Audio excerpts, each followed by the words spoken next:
afternoon.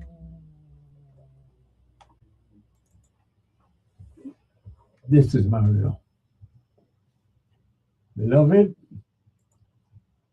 allow me that distinct pleasure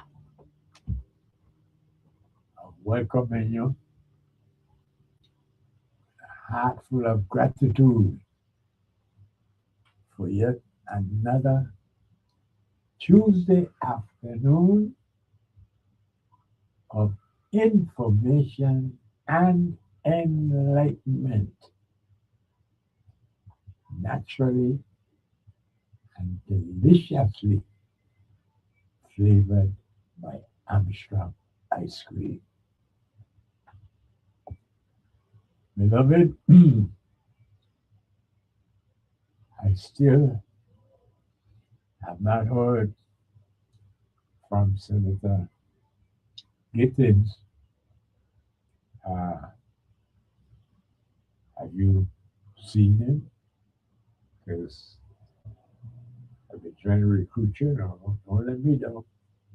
You see the senator, be all respectful with him and everything, but ask him a question. Have you spoken to Armstrong Ice Cream? That's the question. But maybe I get in ahead of myself here. I have to remember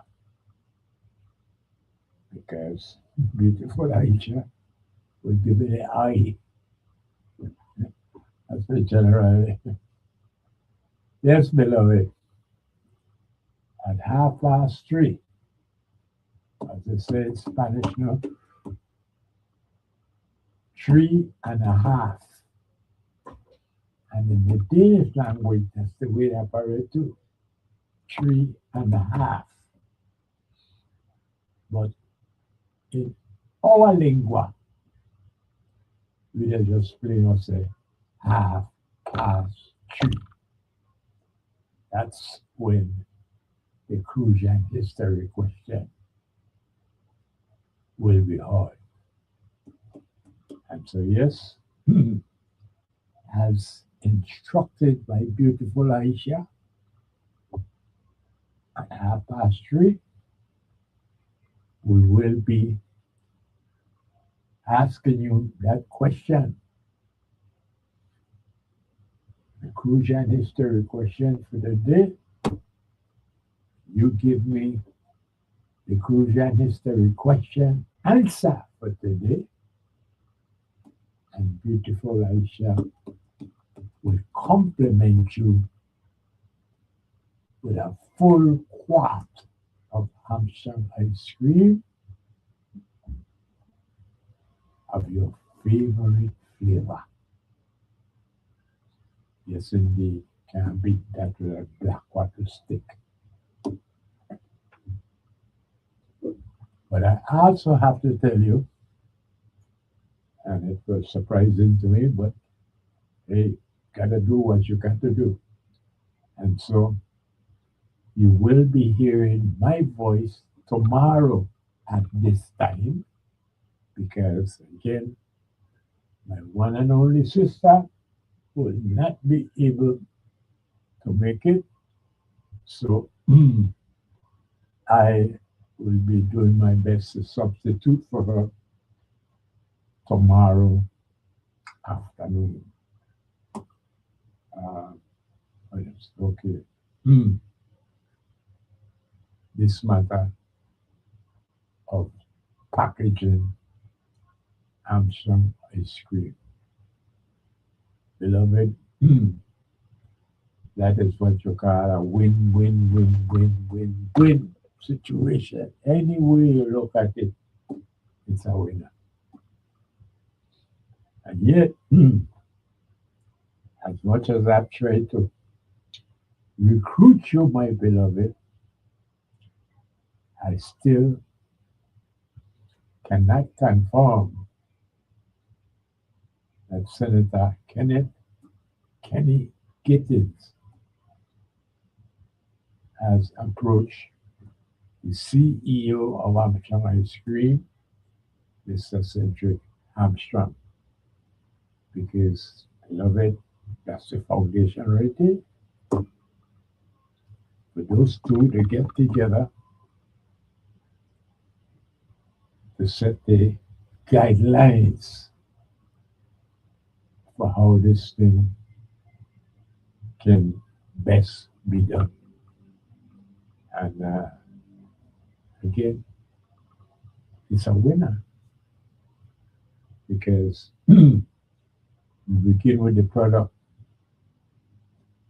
Armstrong ice cream, and well, we love it. Just the flavors alone has enticed for repeat. And you want to try this, you want to try that. You know, I never taste how so that's good. We love it. You cannot lose with Armstrong ice cream. And I have been having the privilege of promoting it for long enough now that I could tell you I don't know of anyone, absolutely anyone, who does not enjoy licking that cream. Everybody loves them some Armstrong ice cream. How could we go wrong? And this is how, when I spoke with Senator Gittins, he responded. But I would expect, I mean, everybody is, yeah, that's a good thing. Yeah, man, we need that. How could anyone be opposed to having Armstrong ice cream packaged so that it could be made available, well, wherever ice cream is sold here in St. Croix? And I'm talking about everywhere, from the biggest of supermarkets, grocery stores, to every gas station in the island. And you know very well that all the gas stations, they in a freezer selling ice cream, but no Armstrong ice cream. And I have been brazen enough in the last couple of weeks since this thing came about to ask if they would want to carry Armstrong ice cream along with the other ice creams. And man, everybody is enthusiastic. Everybody is definitely behind it. Wow, Armstrong ice cream, sure, man. Yes. When y'all gonna package it? I said, it came, you feel me, it came, you know. But that is the thing right there, beloved. That the ice cream, as we have tried our best to explain, is about the best product. Circumstances being what they are, things being how they are here right now. Armstrong ice cream is the perfect product right now to manifest, to objectify, to bring home, to make a reality of inside out cultivation. Beloved, everybody I talk to start talking about, yeah, man, we could sell everything all over the States. I say, hey, one step at a time. I realize that Armstrong Ice Cream has unlimited horizons. You know, telling where I could go once it is packaged. But that's just it. We have to start. And I think we just need to start right here in St. Croix. Just like I say, all these different places that sell ice cream, they need to be selling Armstrong ice cream. That then would be the roots of this inside out cultivation plant that will blossom just by starting right yourself on St. Croix. Have it packaged, a nice, attractive package, so that it could be sold. I mean, everywhere ice cream is sold. It's as simple and as basic as that. That's how we're talking about. Having Armstrong ice cream packaged so that it could be sold everywhere ice cream is sold right here on St. Croix. Now, yes, it is obvious it should be very successful. And so, step number two, St. Thomas of St. John. But again, beloved, this is a win-win-win situation.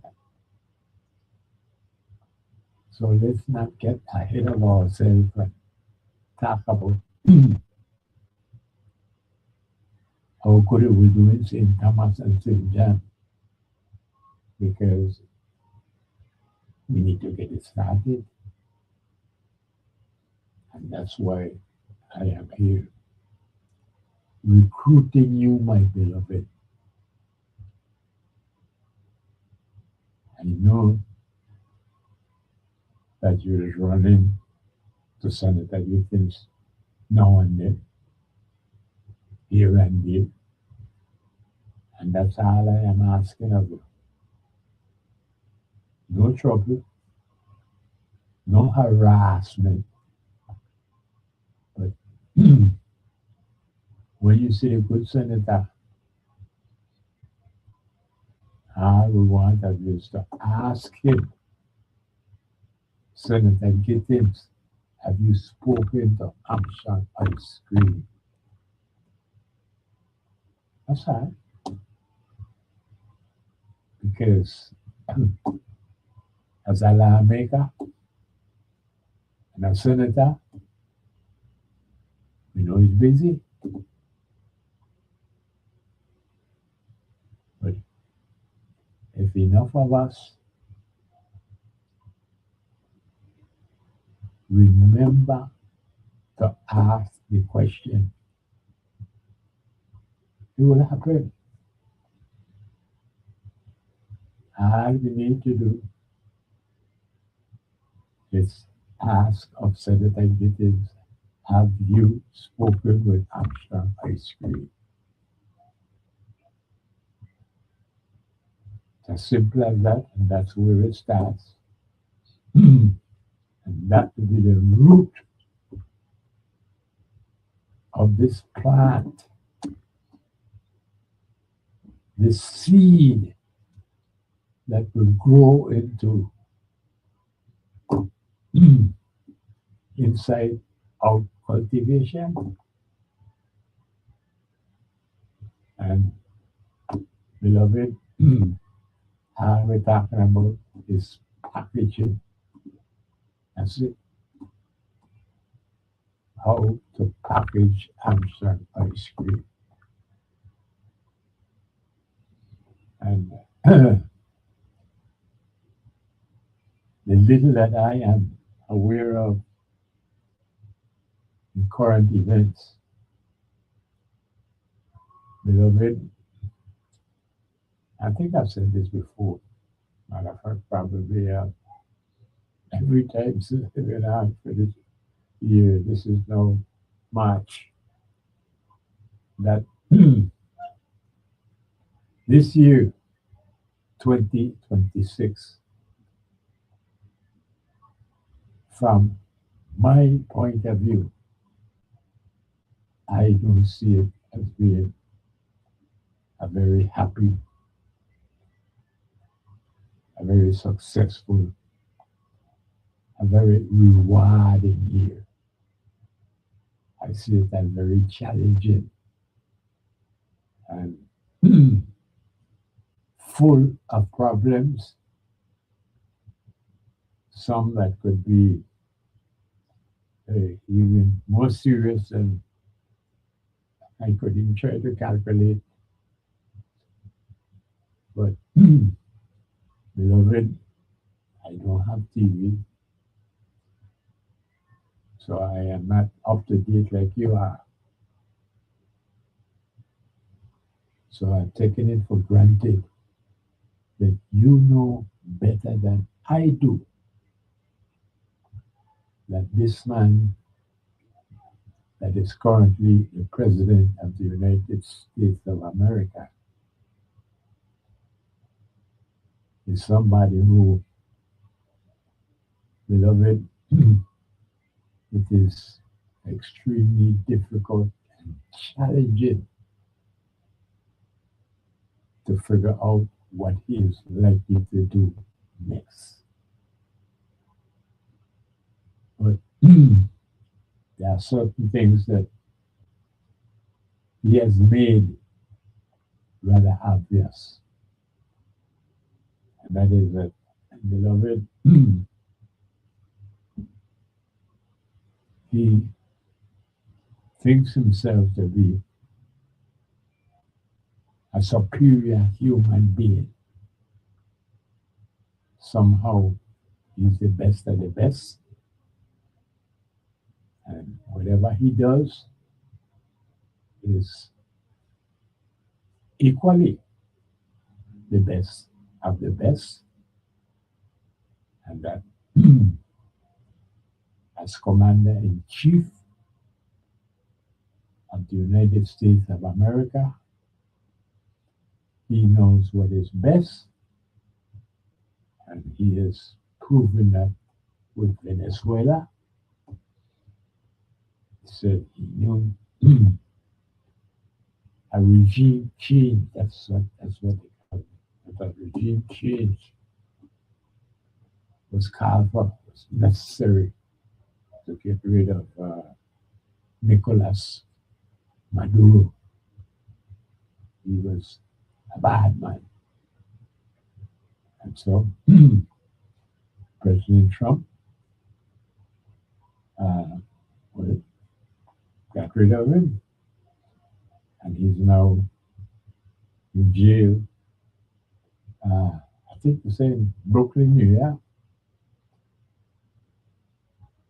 But he's in jail waiting trial for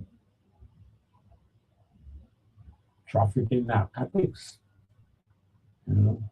which in itself is problematic because, well, that's how it started out. The problem was with drugs, but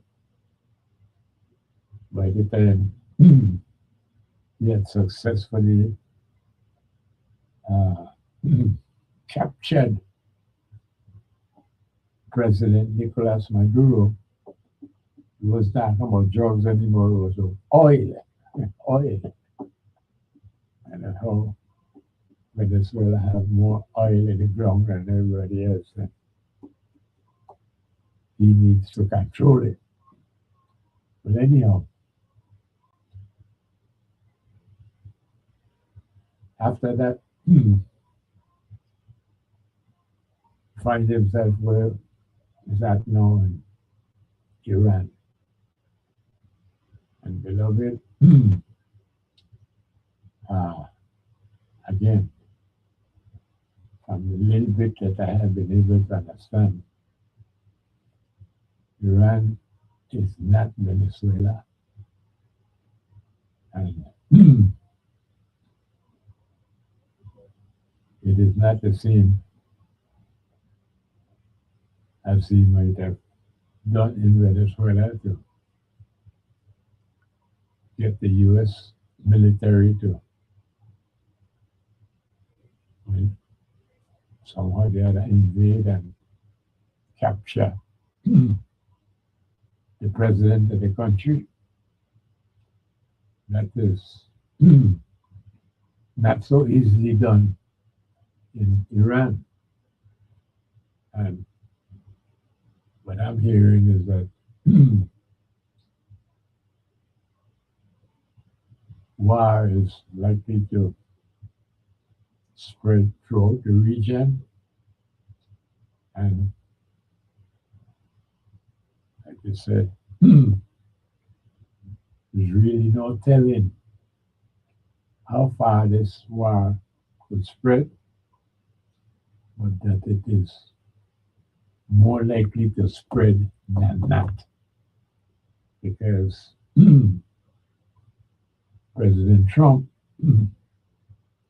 don't like to lose, and it is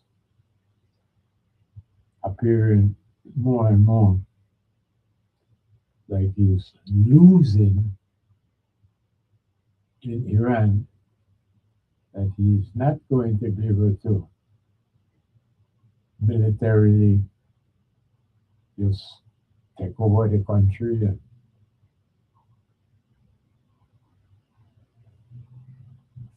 run it the way he wants to run it. And I say that, beloved, because they tell me that this thing started with a bombardment over the weekend, where they killed the supreme leader, as they call it. They killed the supreme leader of Iran and most of the leadership in Iran, and they killed all of them off. And so President Trump was about to celebrate, thinking, well, hey, there we go.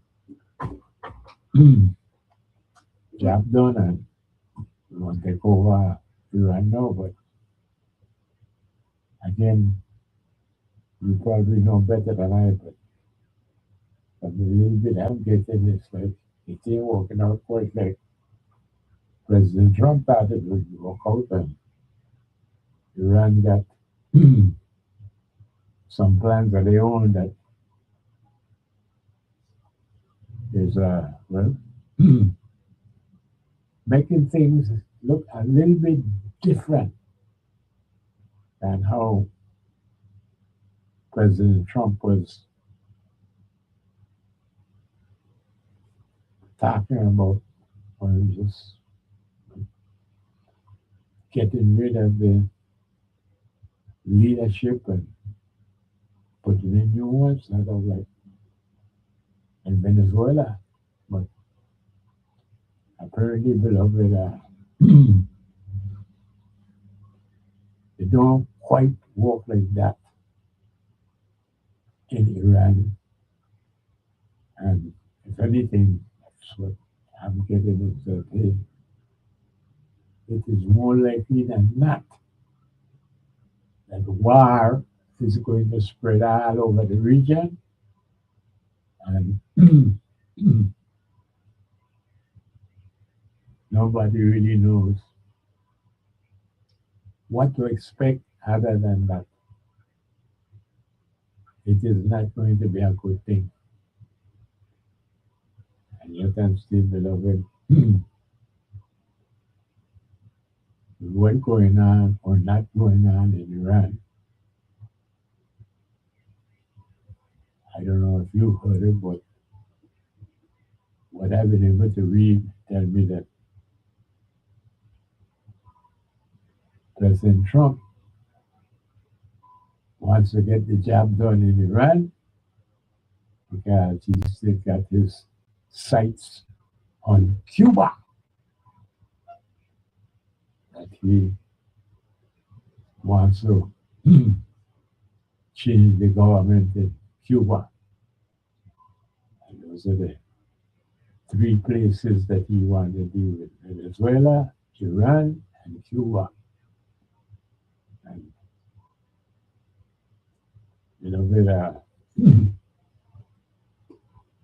I don't see that as good news at all. As a matter of fact, those are giving me all the more urgency in trying to recruit you to, well, help us to get Senator Gittins to sit down with Armstrong Ice Cream and walk out there.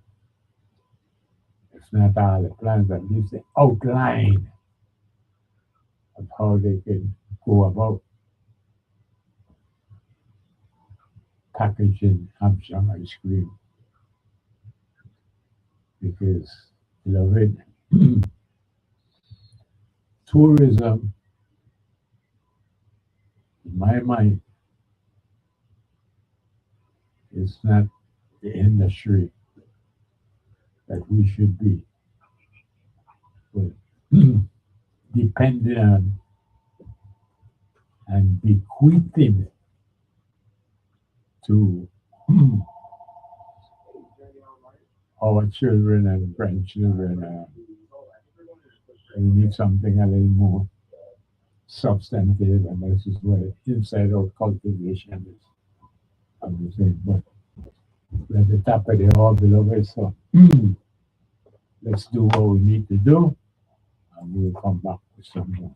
So, lick your cream, beloved. Because Uptown ice cream is just so good for your soul.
of it.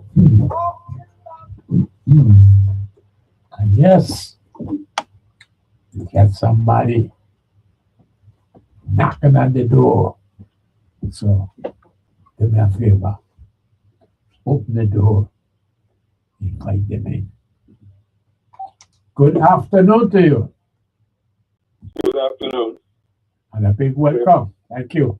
So, yeah, you were talking about Trump a while ago, and Oh yes, yes. You're just the man I could probably best bring on my beloved audience up to date because the little that I have heard is rather concerning. But then again, it's Donald Trump, so what should I yeah, expect? What should I expect? But yes, so I'm all ears. it doesn't seem like he likes to listen to his experts. So I guess he listens to them when he wants, but a lot of times he doesn't, and he doesn't want them to be right. He just, so like for example, with COVID, Um, the experts will be telling him stuff, and then he will come up with his Clorox stuff. yeah. And it's like, okay, and he knows that he doesn't have any experience in these areas, but he still wants to pretend like he knows better than them. They also had this thing with that hurricane, where the people from NOAA, the hurricane, people center gave a map Yeah. of where it could possibly go, Yeah. and then he drew on his version with a sharpie, Yeah. and it's like, okay, what experience you have in meteorology? I, None. I don't know. So I mean, is that what we call megalomania? What? Because, I mean, the little that I'm grasping from this man over the years, no, is that he just thinks himself superior to anybody else. He knows better, whatever the matter might be. He knows it better than anybody else. if he came to visit you in the studio, he probably would want to be controlling the knobs. But of course, yeah, That's not, so with this, and he does it in some cases. You see exactly why he's doing it. He has ulterior motive. So like with this war, the timing of it is quite clear. It was a day after Bill Clinton had his I don't even know what you call it. But he went in and Congress asked him a whole bunch of questions, and he was like afterwards he was like, well, they need to bring Trump in. And I don't know if it was him who said it, but he said it in some fashion. But other people were saying it afterwards that while he was a sitting president, he was deposed. So there's no thing about bringing in a sitting senator, the president to have to in a congressional hearing. uh, And so he was calling for it. And then the next morning we're bombing Iraq. I don't think that's a coincidence. He does talk whenever people are hammering him about the Epstein files. yeah, He creates some distraction, yeah, and the experts would say that it's weird. Usually you don't do a bomb invade in the daytime. yeah, You wait till night, but he did it in the daytime, and I think it was because the day before Clinton was calling him out. yeah, And he needed a distraction. yeah. But this war is a bad thing. And I'm sure his experts who were telling him not to do it. It's clear that it's not one we could win. It's going to end up being, if we go put troops in, it'll end up being a Vietnam. Oh wow. We we and then we can't win it by just bombing them.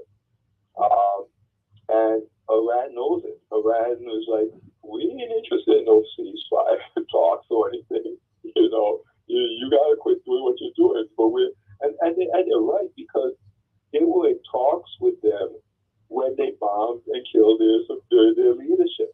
And in fact, I strongly suspect the reason all of those guys were together was that there was stuff that was on the table from the peace, from the talks, and so they were probably discussing that. Yeah, And yeah, then the U.S. knew that they would be doing this, So they took that opportunity to wipe out the top leaders. So Iran is like, we're not doing that again. We saw what you did the last time. And they don't need to because they have plenty of cheap drones. This is where Russia is getting their drones from for their war with Ukraine. And the drones are very good and very cheap. So I think they can do a drone for $1,000 around there. Let's even say $3,000. The U.S., their things that they use to intercept these drones cost millions of dollars. So we have to pay millions of dollars to take out $1,000 drone. I mean, we can't keep that up. There's no way we can keep it. And Iran knows this. Iran is like, and so that's why they were like, we're not interested in any ceasefire because they know we cannot keep this thing going. It's going to be way too expensive for us. And the economy is going to get ruined because oil prices are going up. Well, that's what I was reading that made me very concerned. That from what I read, this was Sunday actually did this, that Iran has the ability to shut off, which is almost a quarter of the oil that the world needs, because they come through the Persian Gulf, and that there's this choke point, that Iran could basically shut down. And but here's what I want you to comment on. Would comment on this because from my reading, it's like this can happen, and if it does, it would be a catastrophe like what happened back. What was that? That was in the 70s when they had. That was back in the 1970s when OPEC had first come together and actually stopped selling oil. That was, I think, was in the early 70s. Something like that. Well, this is what I was reading Sunday, and this was I said, no, Mario, you gonna read this again because what the authors were pointing out is that this here could make that look like kindergarten to graduate school, because the fact of the matter is that you cannot have this to last more than weeks. And Iran could possibly do this for months. And, that's why I say is the difference between what you're talking about being in kindergarten or you're in graduate school, because it is, it is a gap that you can't put any metric to it. And that they're talking about, $200 a gallon for oil could be the floor. This is what I was reading Sunday. The $200 could be the floor, not the ceiling, the floor. And I'm like, a couple of things came out today about this. One, the U.S. is bombing their oil facilities in Iraq. And two, Iran said not a drop of oil is coming through. I think there's some strait that they're in the Middle East, these tankers, I forgot the name of it, but I can picture it on the map. But they said this morning, I think it was this morning, they came out this morning or last night, and they said not a drop of oil is passing through there. Oh, well, this is what is, I wanted to say frightening, but I just say concerning, because I don't want to frighten people, but what I read was beyond concerning, and I mean, I'm sure Trump's experts have told him all this, and now he's saying today that it's not going to be a long-term thing. At first, I think the day before, so he was saying, oh, well, he doesn't know when it's going to end this morning. Today in the news, he's saying it's not going to be long. I forgot exactly what he said, but it's not going to go on for months. So he, again, his experts are telling, I'm sure they told him all this from the very start. Well, have you heard anything at all about this oil that can get trapped in? It's the Persian Gulf, they can say. It's in the Persian Gulf. That's what I remember reading. That's in the Persian Gulf, and there's a strait that they call it this choke point, that all of this oil that comes from these Gulf states here come out of the Persian Gulf, and to get out into the Arabian Sea, you've got to pass this choke point. And that's what we were talking about. Right. So that's Lord Harry, the judge. Wow. That's what they came out there. I saw an article this morning, and they said not a drop is passing through there. Well, that's what I'm talking about. That's what I was reading Sunday, and I said, if that comes to be, and basically you're saying it's happening, it's either Trump, changes his mind. I won't say surrender. If Trump changes his mind, or we're in for a catastrophe. Yeah, he's gonna change his mind because again, remember his money is in oil. There's a lot of the stuff he's been doing. Even the first time around, they were saying that he was in cahoots with Russia because he was kind of going easy with Russia this first term because he wanted to do some oil deal in the Siberia. So then it's been a while, and then now in his second term, he's knocking out all the renewable energy things, and he's put his emphasis in coal and oil. So I'm very sure he has money at stake in the oil industry. Right. So in a sense, this is probably going to help him because whatever stocks or whatever commodities he has invested in are going to be worth a whole lot because when the price of oil goes up.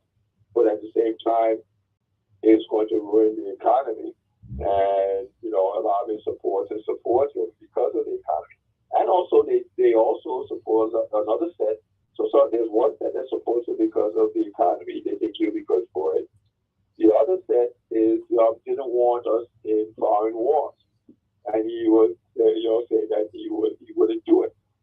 So he has a lot to gain in terms financially, but he has also a lot to lose in terms of support from his different corners. And so I think I'm figuring in a couple of weeks it's going to be over. A week or two. Well, and again, I kind of can't afford this. Well, I kind of read that conclusion on Sunday for different reasons. The authors were given what's his name, Ben Rule or something. I'm just to picture the names. There's two people who are deep into the oil industry that was right in this report that I was reading, and basically they're saying that just like you, that it's not going to come to the catastrophe, but for a different reason. The reason they gave is that, hey, he needs to concentrate on what is he going to do about the midterm elections in November. And that is what these authors were pointing out.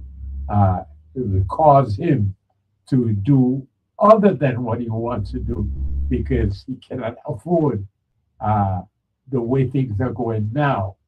It's going to be a bloodbath for the Republicans in November.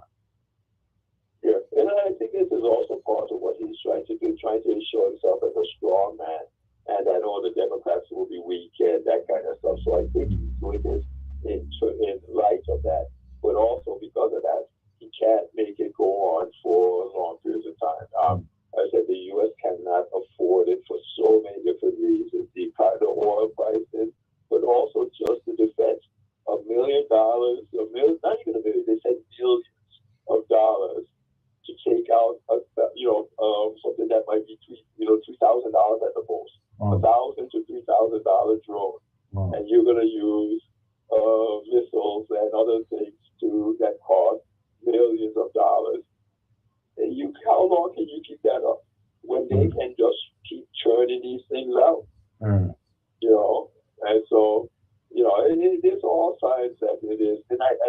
my guess is that the intent was not to for anything long term. Maybe if the bombing and stuff works out, they may. And then, I don't know if you heard, but the U.S. it seems like it's U.S. missiles. It hit well, first they said it was a girls' school, but they said some boys got killed. But there's like 168 children died. No. They said it's not. Wait a minute, say that again. Wait a minute. Say that again. A girls' school and how well 168 of these girls died? Well, they said it was girls' school, but then they also talked about some boys. So it seems like it might have been a girls' school at some time, but now it has boys and girls. But yeah, 168 children died in the first days of the bombing. It used to be the Iranian naval base that had a school attached to it next to it, but it was fenced off from the base. But the naval base, closed 15 years ago, so it was only a school. And so it's like, how could the U.S. not know that was a school? Wow. 15 years. At 160. So what is girls or boys is like 168 of them just were that murdered. Yes. And so at least a quarter of those parents going to want revenge on the U.S. So if I was you and your family, I wouldn't be in the next 2-3 years. I wouldn't be in any major gathering in the U.S. because I am expecting some kind of a terrorist response to that. If you had a child there and you were begging the U.S. months ago when the regime was coming down on you for help, they didn't help. They let the regime come down on them. The whole thing gets squashed.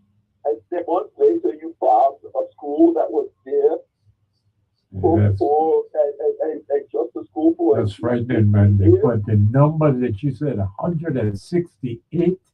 Right. I mean, whoa. It's a lot of, because it also seems like it was more than one bomb that hit it.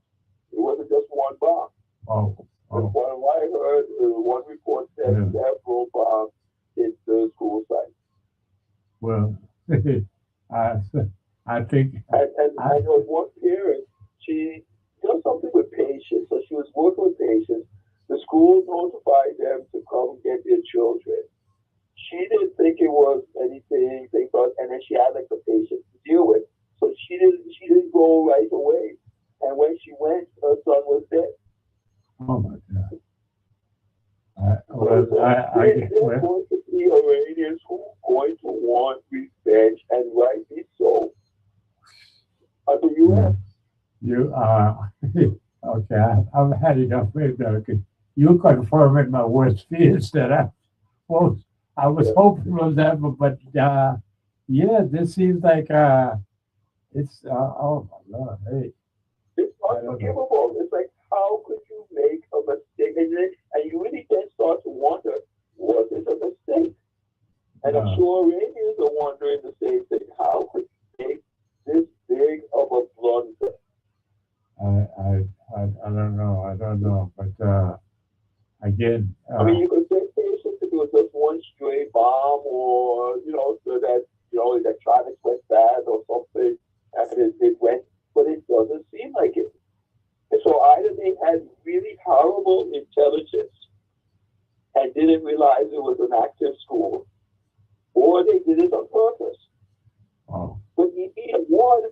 But again, I don't know which one is better. I don't know either. But all I can think of, if it was 68, it would have been, a tragic description. But 168, 168. Oh my God! Oh my God! I mean, basically, you slaughtered children, man. Yeah. In school. And they said they have videos showing that it was an American Tomahawk, at least one American Tomahawk missile that hit it. Oh my God! Woo! Yep. Well, hey, let me stick with my inside out cultivation. I'm not going to be be in any, if I can help it, I am not going to be in any Yeah. major gatherings in Well, the US. you are something I swore, I guess, to myself since reading all of this stuff. I said, Mario, don't say anything about tourism and the cruise ships, because you just be, an alarmist, be frightening people. But the alarm bell just went off, is what you explaining to us here. Because how long is it going to be before cruise ships, in the Caribbean, between Venezuela, Cuba, and what is now going on in Iran, before that becomes problematic? And that's all that we hanging our hats on here in the Virgin Islands, tourism, cruise ships. Yeah.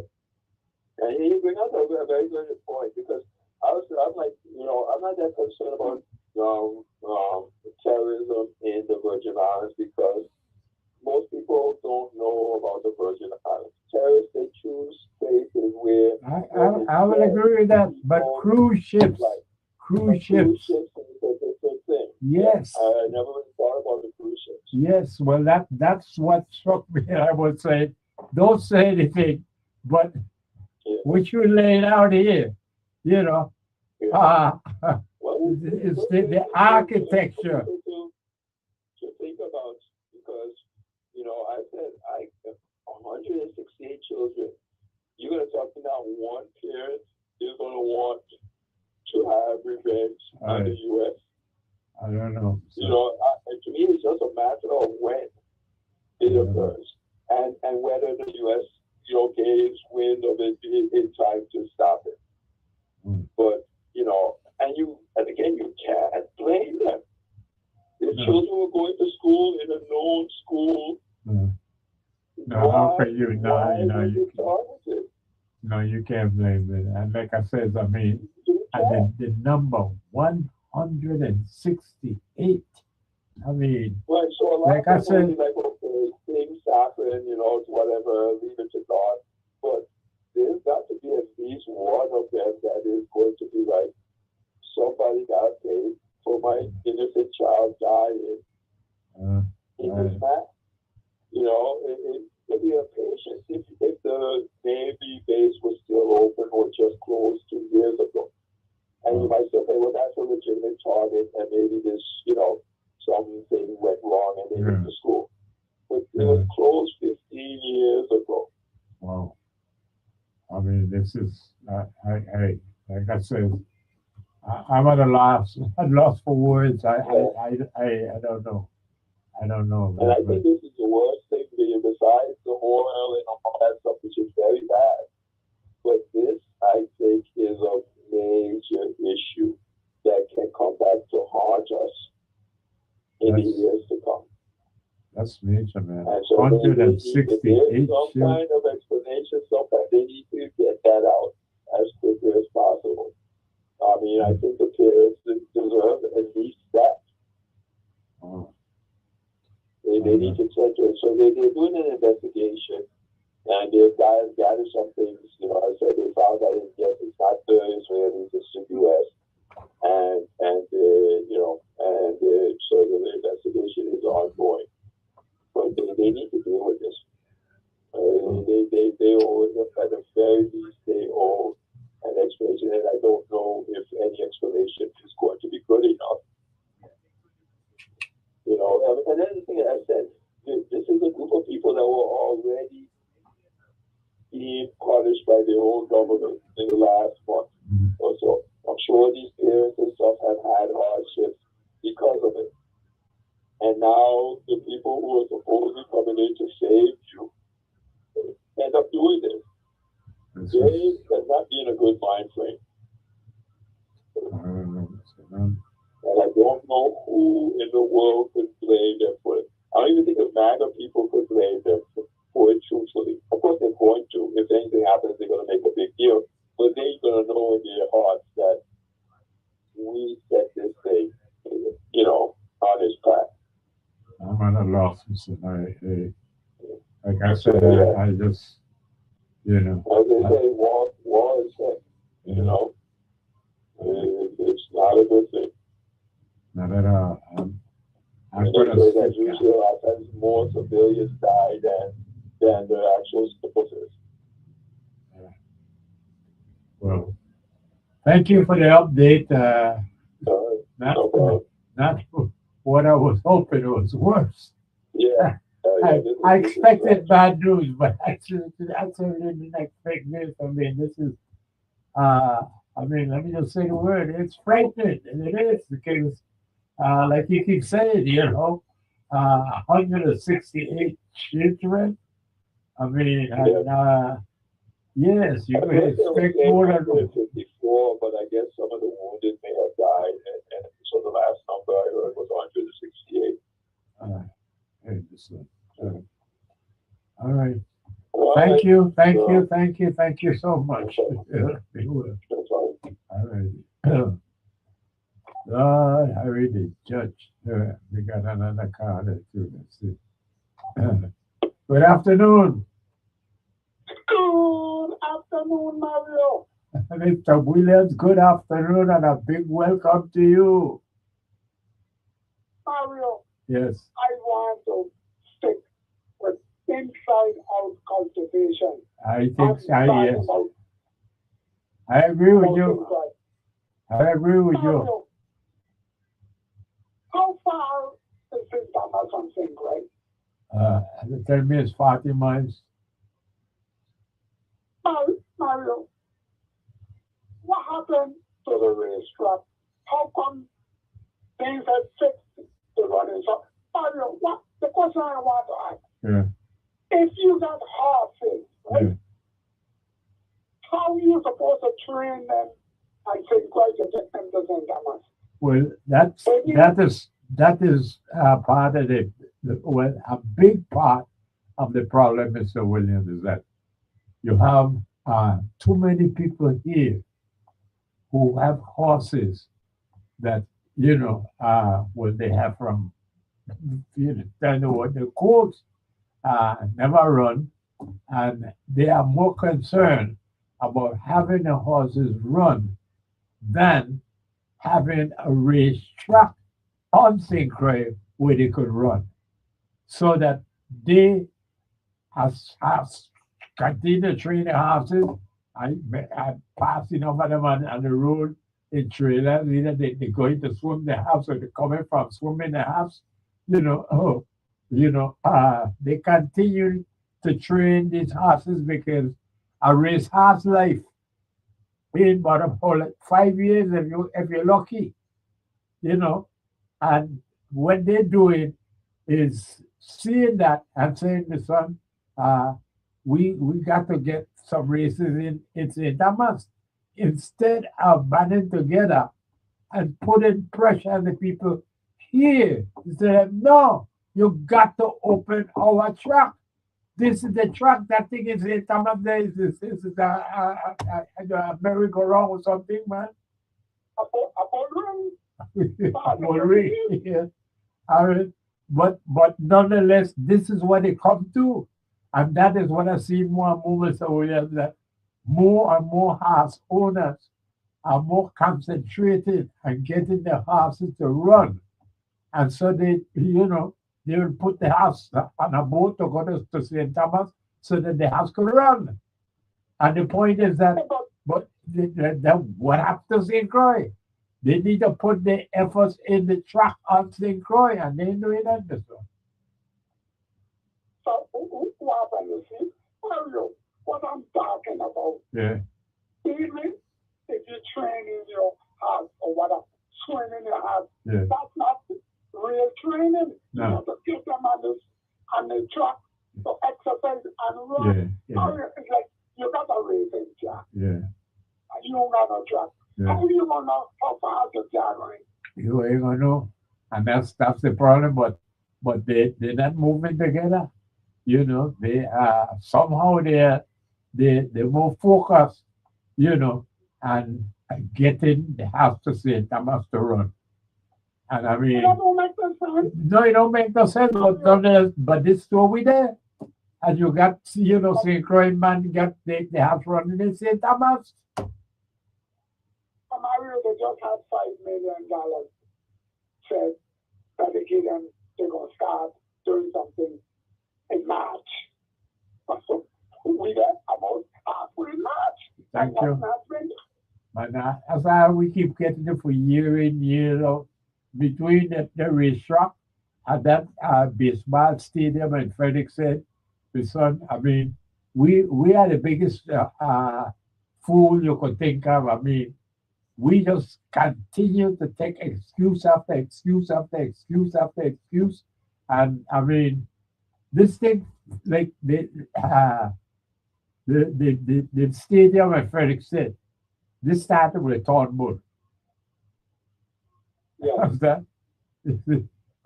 We didn't Albert Brand Jr. now.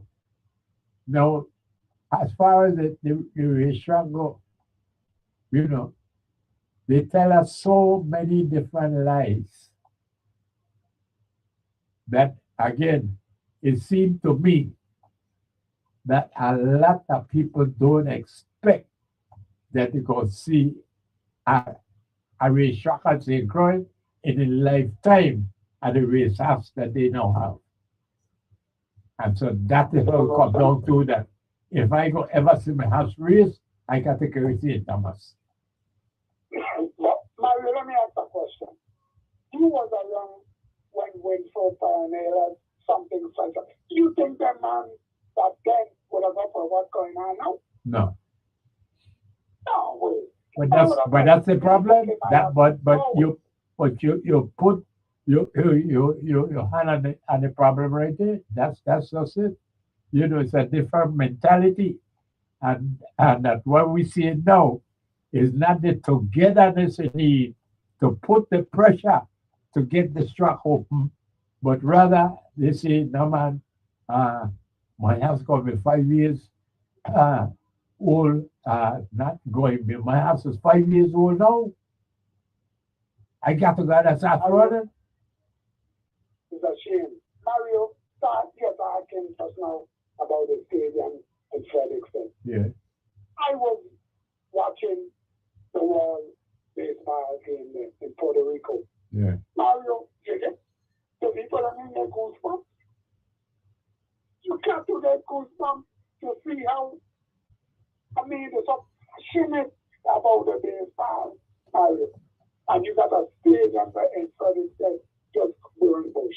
It's a shame.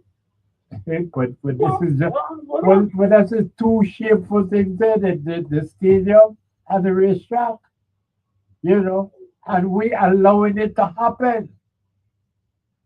It's like what people used to say, sir, shut your door and lick your child, because this is how that we do it, taking it out at each other here, instead of banding together to make these people do something about it.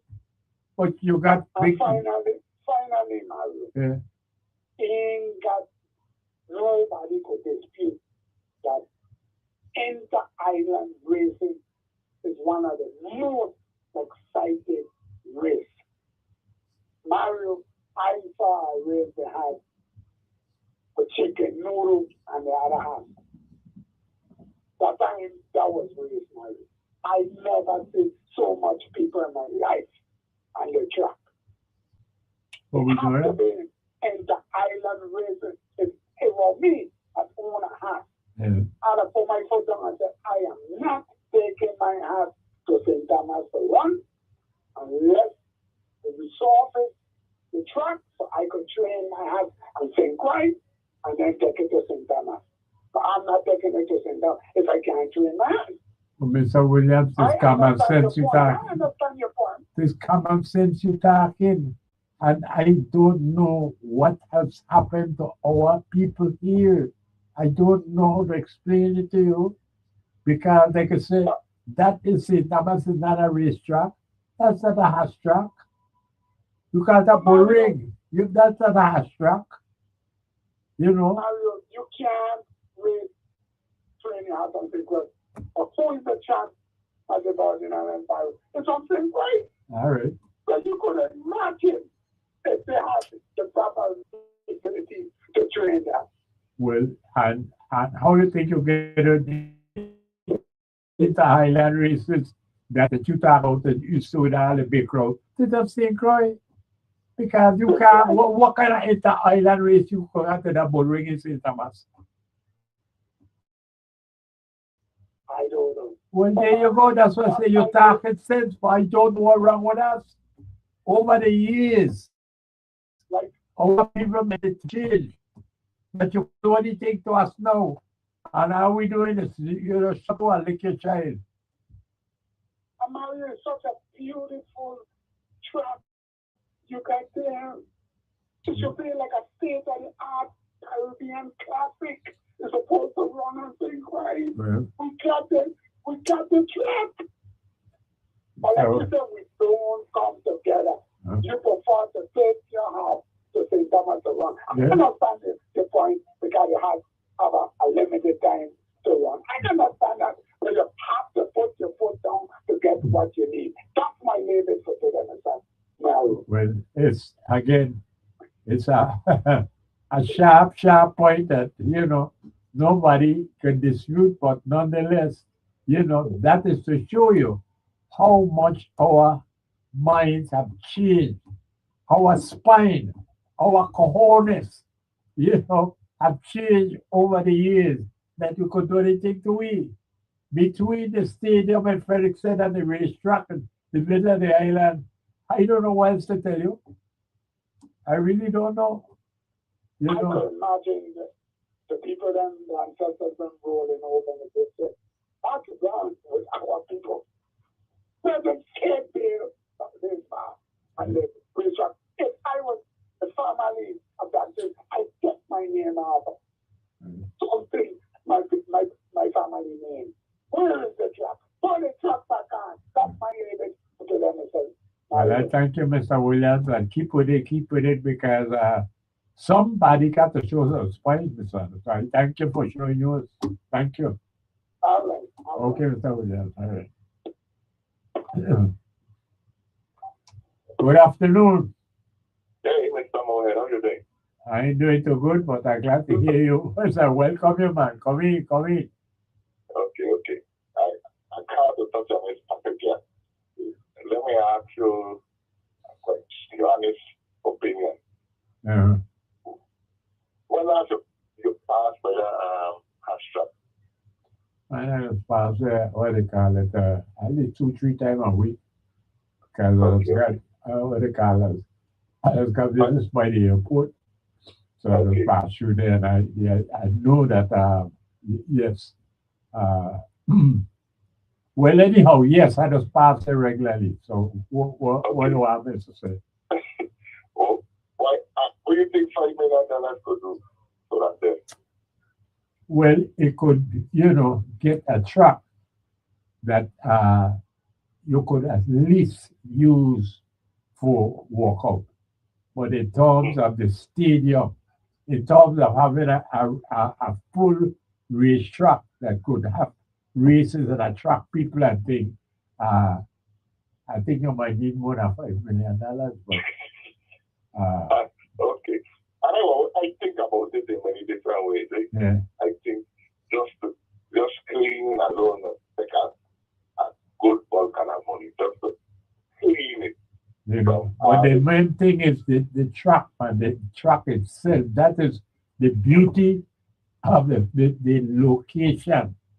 You know, is that all it needs is really government that concerned enough that they will put the money in so that you could have a track because you got the 7 furlongs.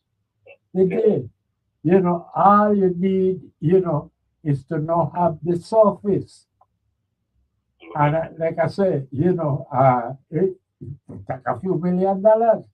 But when you're done with it, you will have a track that, compared with tracks in Puerto Rico. Yeah. You know, and you can't want better than that.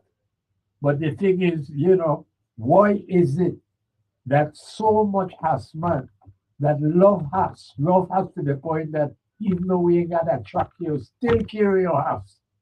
But you could not come together to force the government hand. That is the party that me and Mr. Williams, the Canada just before you, can't understand how we get to this point, so that you protect we like we well, they treat us like we just a bunch of jackass. But listen, I know long enough, right? Yeah.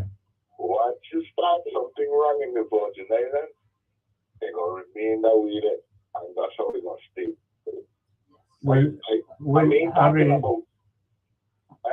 No, I'm saying, like, as we speak now, you know, approaching the middle of March, you know, you got a big election year. This is general election because you will be elected a new governor event. And it's no, you mean to tell me that at this point you don't have no movement to get something going on the racetrack? You don't have no movement to get something going on the stadium at Frank State? That, I mean, that people who listen to this program here are now saying, you look like Mario, and they're trying to start or something. And I said, no, we are starting them to start it because nobody is interested. And that is the point that I can't comprehend in my head. When this happened to us, that we don't care whether we have a stadium in Frankston or not, that we don't care whether we have a racetrack or not. When we get there, how we reach that point? You know, but that's what we did. Yeah, and everybody, when I not everybody, majority like the comfortable. Well, this is just it. You would never think that this is a big, you know, election year. You know, I mean, it's even an issue in the election. But it ain't just starting, okay? When you actually see when they get big election year, you see they're going door to door. You know, they're comfortable too. Yeah. They don't canvass or nothing. That's the big question I want for my beloved to answer, because I started out with it with trying to get packaging for Amsterdam ice cream. Just trying to, because I put focus in and I get it. Just trying to get things and Amsterdam ice cream together. Because kids tell me, I mean, yeah, he's done for it. Because I tell him, I say, listen, this resolution I'm passing to praise Amsterdam ice cream is fine, good, you know, but they need more than praise. They need help, you know, to get that ice cream packaged so that the ice cream can be sold everywhere here in St. Croix, and next thing will move to St. Thomas and so forth and so on. No, again, no reaction. Move them to the stadium in Frank State. Every time you talk to somebody, they give another date. Go to the racetrack. You ain't getting a date. You ain't getting a date for the racetrack. You know, and so that is the big question, is like, when this happens to us, how we get to this point, man? That again, with all that happened in the world with Trump and things now, if something should happen, that these cruise ships, you know, stop coming the way that they come in, what the hell is supposed to happen now? Because that's how we descend, you know, tourism, the cruise ship coming, we don't deal with it. You tell me this one, but that's what we did. Harry the judge, afraid the man. But, beloved, I don't know what to tell you other than that. We as a people here in St. Croix, and I don't want to cast no aspersions on St. Thomas or St. John, you know. But it just so happened that the big issues are in St. Croix now. the racetrack, the stadium, and me, I making the third one, packaging Armstrong ice cream. Good afternoon. Hey, good afternoon, Baba. How are you doing today? I'm trying my best with it. Not doing so well, but I got to hear your voice because you always got something to offer us. So welcome, my dear. Welcome. All right. Give thanks for that. So I heard you just a moment ago, asking the guy who was talking about his house and he's not going to raise his house unless whatever and whatever. And you asked him this question. You made a statement, not really asked, but you said, like, what's going on with our people, like why we can't just seem to kind of like get together or whatever. But not in that word, but I just put it in my words, right? Okay. So they have this thing called, I know some of the issues, but I just want to read it to you if you don't mind. From Chat GPT, everybody don't talk about. So I said, well, let me ask this Chat GPT the question. Why is it that the people in the U.S. Virgin Islands, right, why the people in the U.S. Virgin Islands don't like push back? Like why they just stay kind of stagnant and they don't push back? So what Chat GPT answered and told me is that in the United States Virgin Islands, people do sometimes push back against local leaders, but it can appear less visible or less frequent than in larger places. A few structural and cultural factors tend to make open confrontation harder. So, small island social dynamics. The U.S. Virgin Island population is small. That means many people know politicians personally or through family connections. Employers, government officials, and community leaders often move in the same social circles. Because of this, criticizing leadership publicly can feel risky. People worry it could affect jobs, contracts, or relationships. Government is a major employer. A significant portion of the workforce is connected to the territorial government, public schools and agencies, businesses that depend on government contracts. So when government is one of the biggest employers, people may fear that strong opposition could impact their livelihood. Number 3, limited political competition. In smaller political systems, the same political figure or families may stay influential for years. There may be fewer candidates willing to challenge them. This can make voters feel that pushing back won't necessarily produce a different outcome. Number 4, quiet politics instead of public protest. In small communities, political pressure often happens in private conversations, community meetings, churches, or family networks rather than large protests. So pushback can be less visible, even though people are discussing issues. Number 5, territorial status. Because the U.S. Virgin Islands is a U.S. territory, major federal policies are shaped in Washington, D.C. Local leaders sometimes have limited power over big economic issues. This can create frustration, but also a sense that local protests may not change larger structural problems. Number 6, cultural preference for stability. Many residents value community harmony and stability, especially on small islands where everyone interacts daily. People may avoid open political conflict just to keep social peace.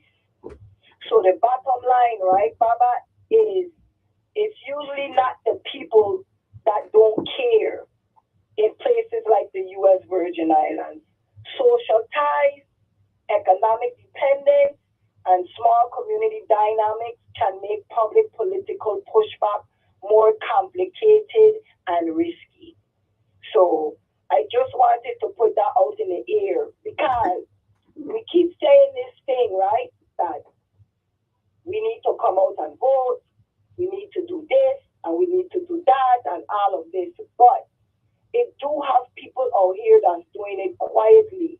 But guess what is happening to them? They're either getting fired or they're losing, or the families are being threatened right here in this small community. So this is why the Virgin Islands is going to remain like that. I'm sorry to be pessimistic, but I just read to you some of the reasons why. Because we're too tied in to each other. Because our uncle is a senator, our grandfather was a senator, and all these things play a part. No. Was our grandfathers, was our uncles, was our aunts, when they was on them platforms, was they truthful at what they was dealing with? Or was they doing things because they had an agenda? They was not attending to the masses of the local people here. They only attend to those, them and those. So this is why we're going to continuously have this back and forth, and it's going to feel like we're not doing anything, we're not moving. But I know some people somewhere is moving quietly. It's just that it's not moving as fast as we would like it. So I just call in to say, I guess we just have to stop believing our families is going to help us when they're not, because they're just really looking out for self. And I just wanted to add that to your platform, Baba, and I'll continue listening to your show. Thank you for listening to me and giving me that time to talk. All right. All right. I want to thank Robert. Again, beloved, we got to do something about it. I started out with Senator Kenny Gittins. Again, not that it's a problem, but that if enough of us could get him to see that we are concerned and we want to see some movement on this issue, that he would make the time to sit down and talk with Armstrong Ice Cream. Because, beloved, inside out cultivation is a serious thing. And having a product that is so successful, that is such a winner, really causes me to question our commitment. Because, beloved, we can't lose with Armstrong Ice Cream. We could lose with tourism. All it takes is some bad news, and next thing we know, brip, brap, brap, and cruise ships them can't come. Tourism is problematic like that. And all we're asking is that Armstrong Ice Cream is the perfect vehicle to show us what we can gain from inside out cultivation. And beloved, I'm trying my best to recruit you. But what could I tell you other than lick your cream, beloved, because Armstrong Ice Cream is just so good for your soul. WSTX, can you please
Yes, beloved, we are still trying to get some commitment. We got a caller, so let's go to the caller. Who knows? We might find some commitment here. Good afternoon to you. Yes, good afternoon, Mr. Moore. Good afternoon to you, man. Thank you for your call and your patience and a big welcome, man. Okay, I want to jump back on international situation that I observed, right? Just not too long, probably a couple months ago, we see Mr. President Trump with his consuming ambition to acquire Greenland by any means. Yeah, Right? yeah, right, yes. Okay, But he then, left Greenland and he went to Venezuela. yeah, we're not agree with that. But the members of NATO seemingly kind of stiffen the backbone and were threatening probably I think $1 trillion in retaliatory tariffs, or else at that same time the market enters some negative territory, so might have caused it to change or back up. Whether it is the NATO allies kind of stiffening the backbone and looking to put up a front, or else the market, who knows? But then we have a situation in Venezuela whereas a member of the United Nations, right, and this sovereignty was violated along with other international law. No kind of, in terms of unity, in terms of the principles of international law and morality. Then we have Iran, a similar. We see no kind of group to defend the principles of the UN farming. So what we charter up to, that the rest NATO allies was willing to, whether it was a bluff or it was serious, they were willing to basically defend the sovereign rights of Denmark and not allow aggression or force to determine that situation. Unlike Venezuela and Iran, two members of the international and the UN, United Nations family of nations. Why, tell me what is different? Well, I would like to ask you, if you intentionally left out a major concern, which is the North Atlantic Treaty Organization that we refer Yes, to I as. said NATO, the rest members of NATO, right? So, But well, do they have precedence over the UN? but the point is that that treaty, is a defensive one, meaning that if one is attacked, all are going to respond. The same Right now. principle govern UN. All for one and all for one. All for one and how it goes, all for one and one for all. That's the same philosophy, the same principle Right. at base. But you see, yes, but the United Nations is organized with a structure that allow for them, to escape that inevitability because, the General Assembly doesn't have any enforcement powers. It has to go through the Security Council. And the Security Council, is able to stop anything one of the 5 permanent members can veto it. This just happens with, so I say all of that to bring you right back to NATO, which is what where I introduced it that way. It says that you did mention that fact that. The same sacredness. We basically, when you pledge your honor and your sacred duty to defend the principles of the UN, it applies to NATO. Yes, it applies to the UN. Yes, but but again, Irrespective of the Security Council, the 5 members,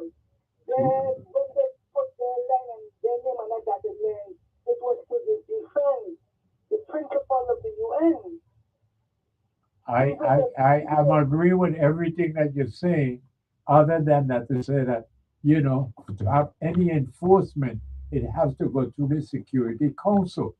I understand all of I Well, all right, if you understand that, the 5 permanent members have veto power. I understand. That's what Good. mean. Now then, bring us right back now to NATO. NATO, you don't have any veto power. It is simply that, one member of NATO cannot attack another member of NATO. That is the point that is the point I want to present to you. The same principle. Listen to me. A veto power or right does not try or transcend the principle of the UN. Well, no, it does not. But again, all I'm saying to you is yes. But this is the structure that they put there just so that these 5 permanent members, they could avoid any issue that they don't want to get involved in, because they could veto it. And that's what I'm saying. That does not exist with NATO. With NATO now, on the other hand, it has to, it's automatic then. They might not have a veto, but members would decide not to basically. Then it wouldn't exist. And that's what happened with NATO. That's what they pointed out to. That's what they pointed out to the United States, is that, hey, you're talking about NATO, and the Kingdom of Denmark is a member, just as you, the United States, has up to be a member.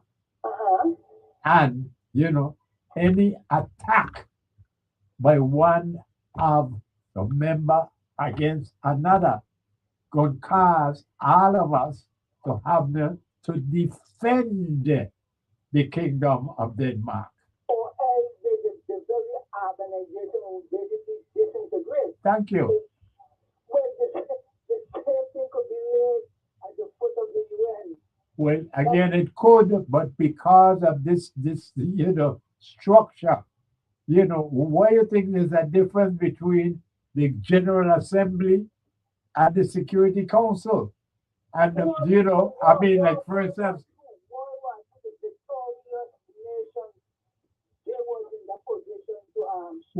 right.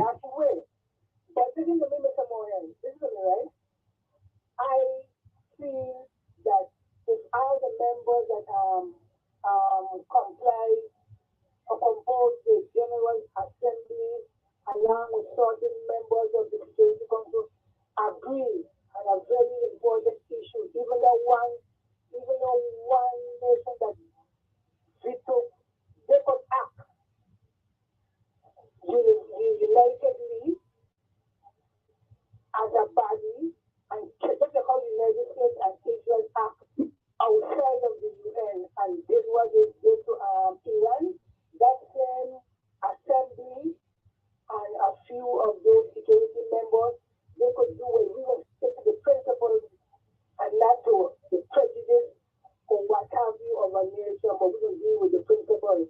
And they could basically act as a body and operate, even in spite of that, because if they were so bound by integrity and seriousness of principles of morality, international morality, they could do the same thing. But they choose to basically, because of the threat of their economy or whatever threat that Mr. Trump had over them, that they refuse to act in that manner. But they could do the same thing, just like how the United States went outside of the UN and act. Even if the UN has veto, those are other 4 members has veto the United States and Israel desire to strike Iran. That won't prevent Israel and the United States from striking. Will you answer your own question? Well, I mean, that's just it. Is that, again, how many times would the United States under President Donald Trump have to tell the world that we are number one, we the biggest, the baddest, and hey, nobody can mess with we. And truly, is that none of the nations in the world want to get into a one-on-one with Trump. But as a party and principle, I think they need to do that. I could agree with you, but the point still is that they don't, because none of them don't want to get into a one-on-one with Trump. So they're like certain principles are worth you're shedding your blood for. That's I ain't they, not going they, to force the w- point. There are w- certain but they principles that you have to defend. what they are. But again, I mean, Israel and United States, according to my understanding, because it's Sunday that I did my most catching up on this thing here, which had happened, which was the day before Saturday, you know. And from what I read, what I up to base up to date on, is just that the United States, you know, went along with Israel to again bring about regime change in Iran. And because they were able to, not they, but because the United States was able to do regime change in Venezuela. And hey, that's what I read. So I was reading something today how Trump had been bragging about the military and how perfect the military took on the task of invading and removing the president, that he feels he could do it in Iran. And this is what I'm reading, and as I'm reading, what the experts telling me, but Iran is not Venezuela, and it's not Iran gonna. is, I heard what Iran is. What Iran is. It's not Venezuela, and that what you could do in Venezuela, you're not going to get away with Iran. This is what I was reading. Iran to pass economic. Thank you. Well, thank you. Mm. Well, thank you. And this is what apparently is happening. I'm not up to date now as to what happening, but I'm telling you, as of Sunday, that was my conclusion, that Trump had done bite off more than he could chew, because he want to be able to have Israel be, well, the dominant force in the Middle East. And all they have to do is to get rid of Iran, and that will happen. But as they find it out, it's like, you don't get rid of Iran like you got rid of Venezuela. It don't work like that. And so I don't know. I just only had a call here. I didn't know about that. They said that the United States bomb a school and killed up to 168 students. But who's going to take the United States to this international tribunal? Who's going to do Well, this is just it. It's coming down to, again, who is going to support Iran, and so you got to now talk about China and Russia. For how long China or Russia did not step in for Maduro? They feel that their economic viability or their relation, whatever relation they have with Mr. Trump, it was more important than they to risk that. I agree with you. I agree with you, but I don't think that applies to Iran. I think that Who's there for Iran? I expect that both China and Russia are going to be there. No, China getting oil from Iran, but the type of power and that China could exert, me seeing it come to bear.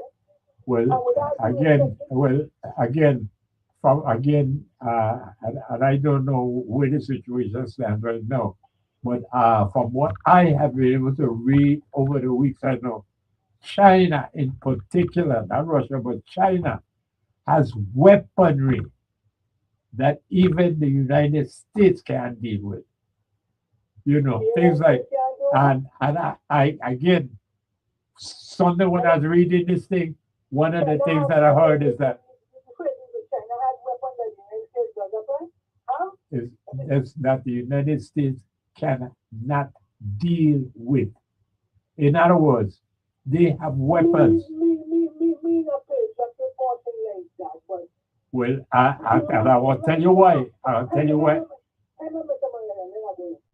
From the first event with Israel and the United States, they basically destroyed their ability to know what is coming after them. So basically, they're kind of in a this striking like a partner at this. They're using, they're just striking out here and there, Well, hoping that something sticks. All right. Let me just say this. Let me just say this, and I'll let you go. Yeah. What I call. Why I'm saying what I'm saying is because what I've been reading, this is something over weeks and months, and this have to do with China and Taiwan. And China has prepared for this, so that China has weapons. The only country in the world, and this is something I've read for weeks and months. You know, they could destroy an aircraft carrier. Yeah, but And because all of these things were planning. that's theoretical. No, it ain't theoretical. It is because they are planning. They say Taiwan is a part of China. I know the rhetoric. All right. Okay. All right. Okay. Well, all right. Let us hope. Let us hope it will come to that point. But I will tell you this, you know, that American Navy, and this is thing I've been reading for weeks and months, you know, they feel that they command the Navy like how the British Empire used to command the seas. America feels that they do this now. And what I am reading is saying is that, hey, China has long since prepared for that. And that's what I'm saying to you. China is the only country able to defeat, you know, the largest of aircraft carrier. All right. I guess one of the first president said, America will basically disintegrate from India. Well, let us see if the United States could use the aircraft carriers to stop Iran from blocking the Persian Gulf. Let us see. That's your point, the Hormuz Strait or whatever. Yeah. Well, because they should be able to do that with aircraft carrier. And I'm saying to you, through the car, nobody had tell me that this is what I've read from weeks and months ago because of Taiwan. That the Taiwan Strait that keeps, you know, call it American Navy, makes American Navy think that they can defend Taiwan against China. And I'm saying to you that from what I have read, some time or so, and now you say now, I said, okay, but the truth of the part here is, let me finish, man. Let me finish, and then you got the last stop. All I'm trying to finish it. If what I'm saying doesn't have any validity, the aircraft carriers would have already surrounded the Persian Gulf to stop Iran from shutting it off. If the aircraft carriers don't do that, keep remembering this conversation that we have in here and ask yourself, why they're not using the aircraft carriers to stop Iran? That's all that I will say. No, you have your say.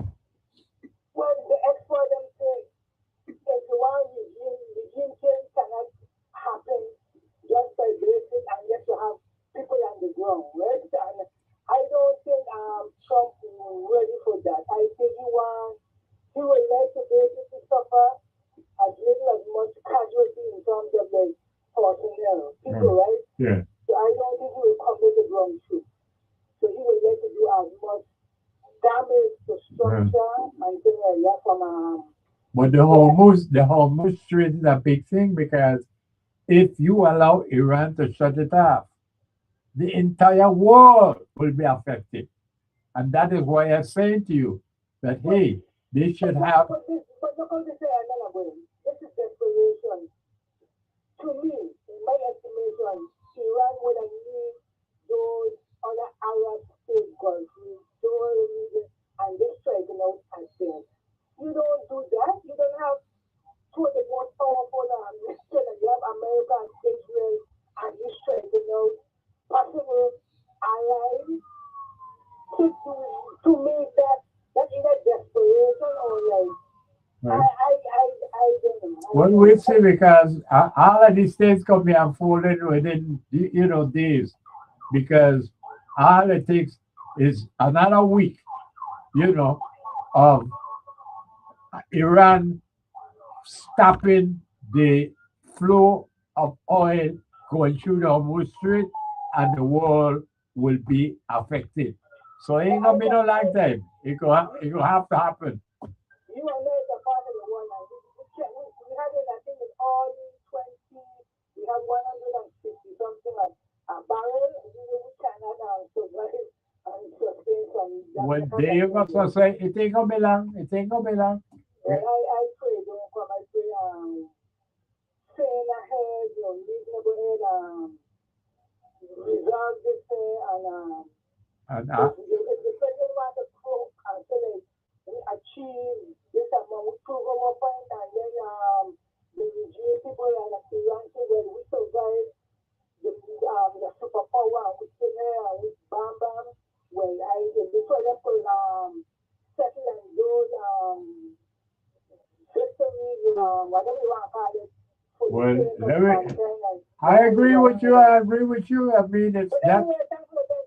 You are very welcome, and let's keep hope alive. But yeah, beloved, in terms of this international situation, the oil is a commodity that, well, is in desperate need across the world.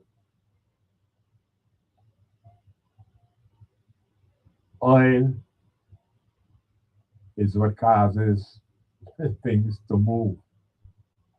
Whether it is an airplane in the sky, a ship on the seas, a truck, or a train on the roadways, beloved, it is oil is the fuel that causes this to happen. Whether it's an airplane in the sky, a ship on the sea, a truck, or a train and land, again, yes, you need oil. And when it comes to, well, you and I, the average person, we depend on electricity. So that beyond the airplane needing the oil, the ship needing the oil, the truck needing the oil, electricity needs the oil. And this, beloved, is the trump card, if I could call it that, is the trump card that the nation of Iran is holding against the mighty United States of America and the Commander-in-Chief, President Trump. Because, yes, they want regime change, and they, in fact, at the start of the war, that's what they did. They attacked the leadership of Iran. They killed off all of them people. But apparently, it didn't work like they thought it would. Like in Venezuela, all they had to do is get rid of the leadership and they could take over. Well, from my understanding, they have gotten rid of the leadership in Iran. Yet, Iran has been fighting back. And worst of all, Iran seems to be in control of this Hormuz Strait, that is this choke point that allows the oil to flow between the Persian Gulf and the rest of the world. And apparently, Iran has been able to, despite all that the United States and President Trump is doing to them, bombing them this way and that way, and killing off all the leaders, Iran still has been able to carve this choke point to stop the oil from flowing through the Persian Gulf. And that, beloved, is what I'm suggesting is going to be a critical issue. Because if Iran is able to block the Hormuz Strait and stop this oil from flowing for any period of time, hey, it would be a catastrophe across the world. Right now, it has been going on for, I don't know, a week. But clearly, my understanding is that it can't go on for another week without there be catastrophic implications across the world. Because, like I said, oil is that critical to the operating of the world. I mean, say what you want about climate control and you want to get rid of fossil fuel and all of these kind of things, but as of right now, the fossil fuel is oil. And as of right now, the world cannot function without oil. And as of right now, Iran, yes, that country that President Trump and the United States and Israel are trying to bomb into, well, bomb out of existence, let's put it that way. Somehow, it hasn't worked because Iran continues to control the flow of oil. And if that goes on for any period of time, beloved, it's catastrophe time. But we still have Armstrong ice cream. So lick your cream, because Armstrong ice cream is just so good for your soul.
We're back, beloved. And yes, I am just trying to put on my thinking cap here and think a little bit like a policymaker, as if I had something to do with making policy. But, beloved, I keep offering the caveat that I don't have a TV. I don't have a smartphone. I don't have the internet. I don't have the social media. I'm not up to date on the news. But I read a lot.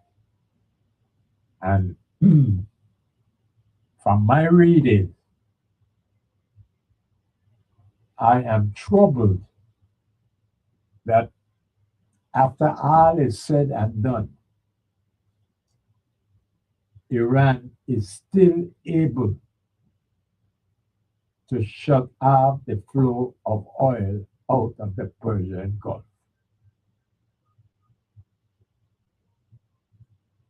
Answer that. The United States is, number one by far. No military power can compare with the United States.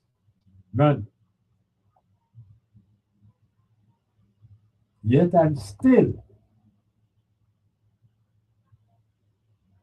after a week now of,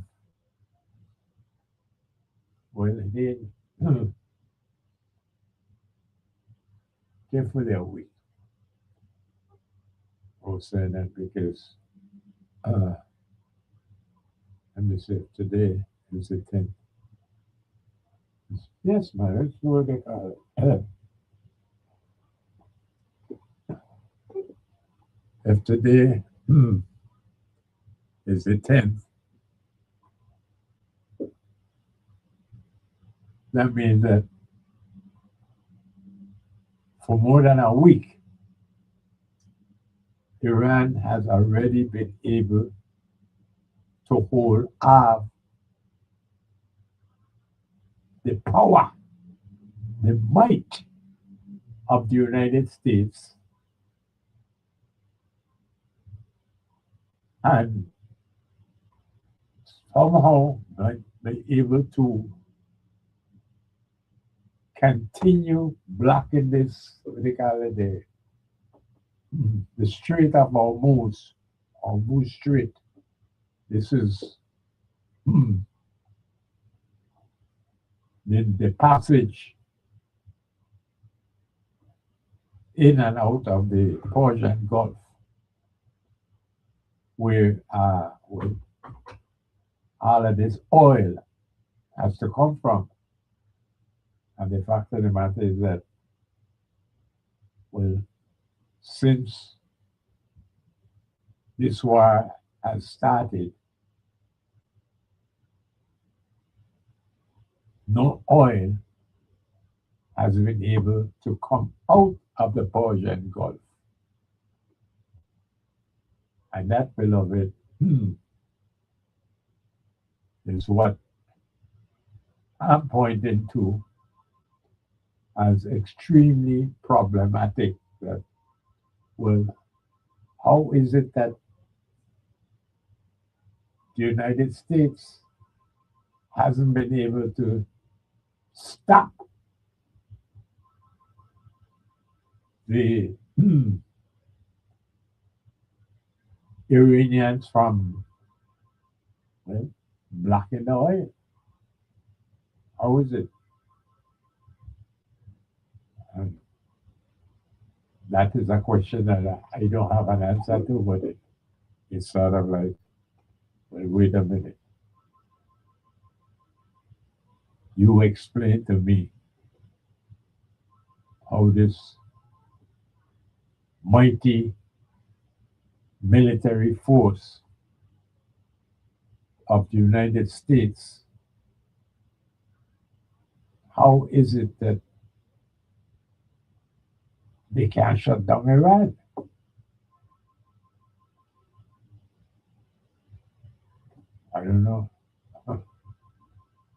So that you know. All right then. Good. Good afternoon. Yeah, good afternoon, Mario. Good afternoon. Yeah, I don't mind them guys, listen, Mario, we don't be getting the accurate news about this war, Well, You know that? no, but it would surprise me that again part of the war is propaganda, and Exactly. and they are always trying to control the propaganda, whatever kind of news get out, and that is why attacking the way attacking, because to me it's like, well, if the United States is this big bad almighty military force and they are bombing Iran, how is it that Iran is still able to keep the oil from flowing? Right? And Mario, do you know that the USS Abraham Lincoln was chased out of the Persian Gulf? You hear that again? No. Yeah, they were chased out of the You Persian hear that? Gulf. You hear that? But I just get you talking to money that is a little, but hey, from months ago I read this didn't have anything to do with Iran. This was between China and Taiwan. And what they were basically saying is that they have the ability to stop an aircraft carrier. Yeah, and listen, from the 12-day war, from then until now, Yeah. China has been giving Iran missiles what they want Iran to test out so that they could know what they could do. And Iran chased them out of the Persian Gulf. You hear that? And another thing, right, Mario? Israel taking some big hits, Mario. Some big hits, but the thing of it is, anybody who tried to release anything out of Israel as a newscaster, they're threatening them with 5 years in jail. But that in itself should tell you that they catch a hell if they want, if they're going to all of that length to keep information from getting out. But that's the point of the reason with the last callers here saying it. Like, I hear all the same, but it seems to me that if Iran is alone, as everybody is telling me, it's just Iran. I say, how come this almighty military force that the United States is, how come they can't stop Iran? They can't stop them people, Mario. I don't know what dignitaries from Iran to ask them, the man asked them for unconditional surrender. They said they pay that, and anytime you want to bring ground troops, bring it on. What That's what they said, bring it on. You hear it there? You hear it there? Yeah, bring it on. You hear it there? I know something, that's why the point I'm trying to make these callers, something here right here, man. It's like, if Iran is alone, nobody is helping Iran, I say it, and United States, is bombing the hell out of Iran. How come they can't stop Iran from, well, now you added into, they cause an kind of danger to Israel. How is Iran able, how is Iran able to fight Israel while at the same time the United States supposed to be smashing Iran to nothing? Smashing why Iran? Listen, them people, listen, if you want have to stop a $2,500 drone with $1 million missile, who gonna win the war of attrition, Mario? But that's obvious. Who gonna win that? If people got a heap of $2,500 drone, are you mashing up $1 million thing them, yeah, mashing up that they got to try to stop them with $1 million things.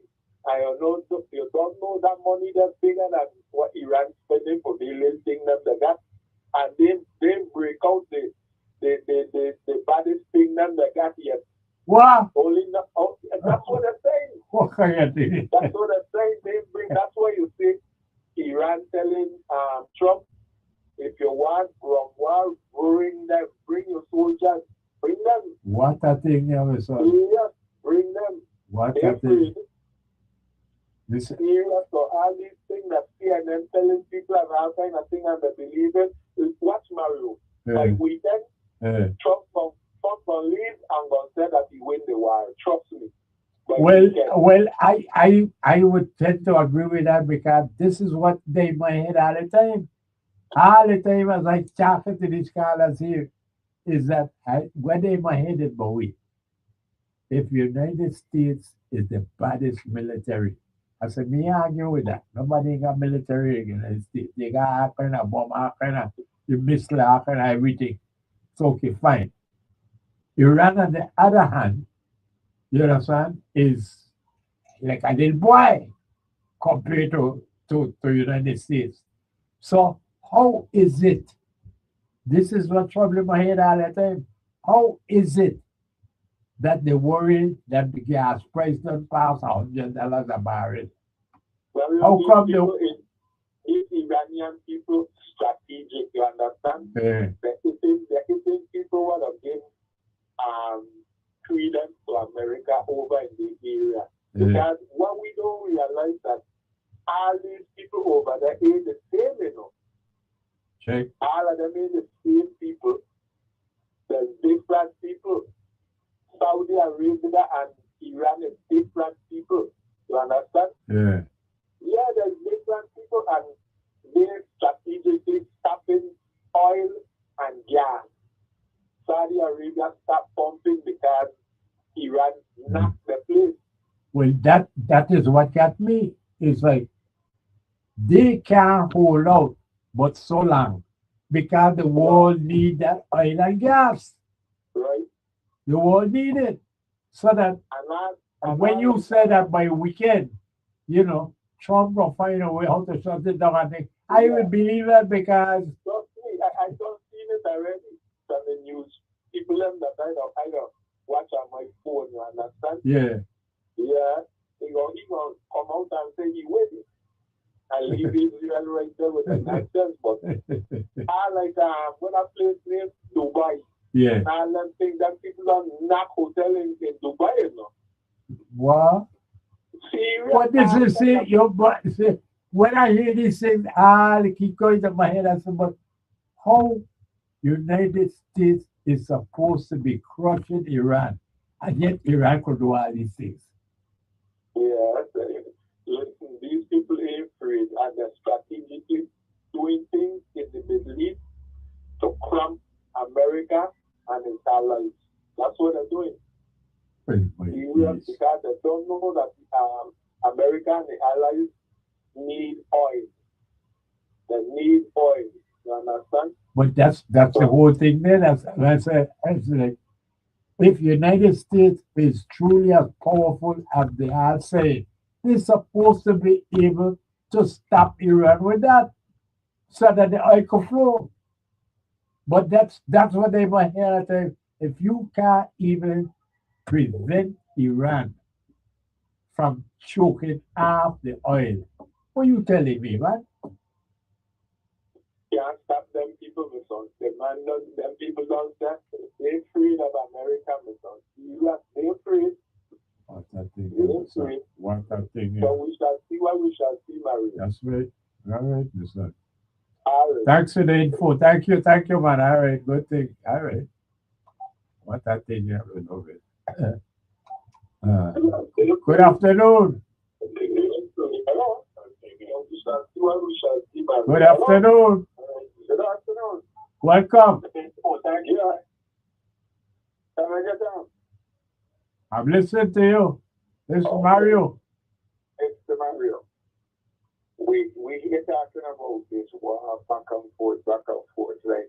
You realize how it's going to affect us too?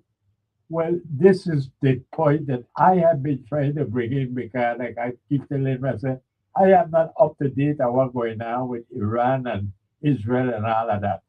But I know that we here are totally dependent on tourism.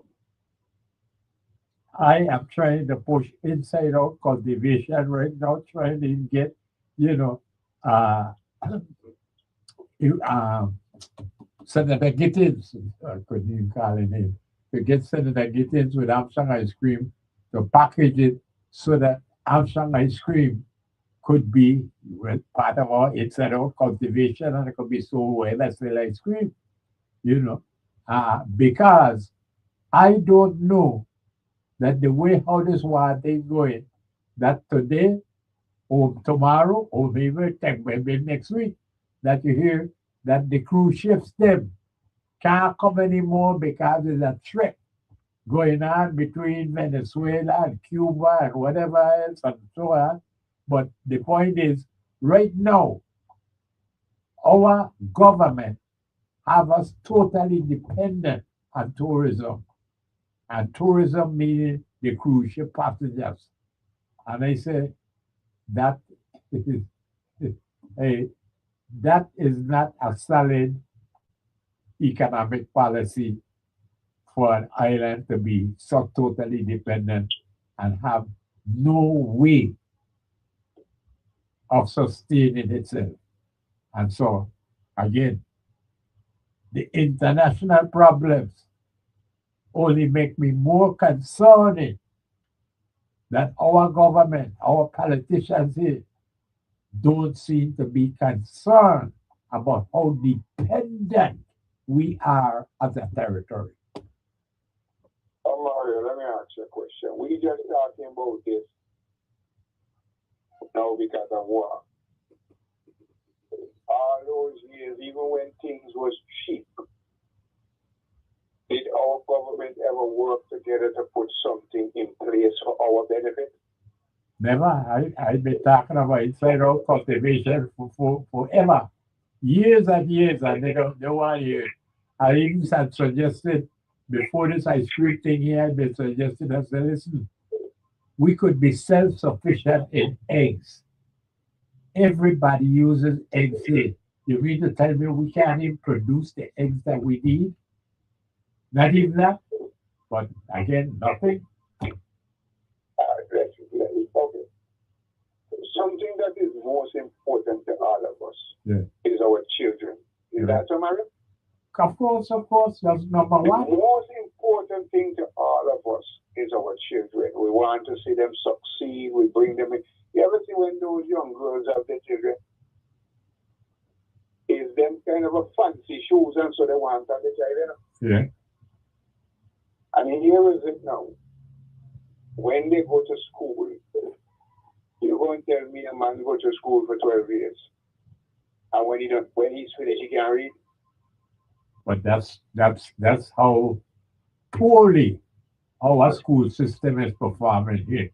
The last time they tell us, it was, 3 years behind in proficiency.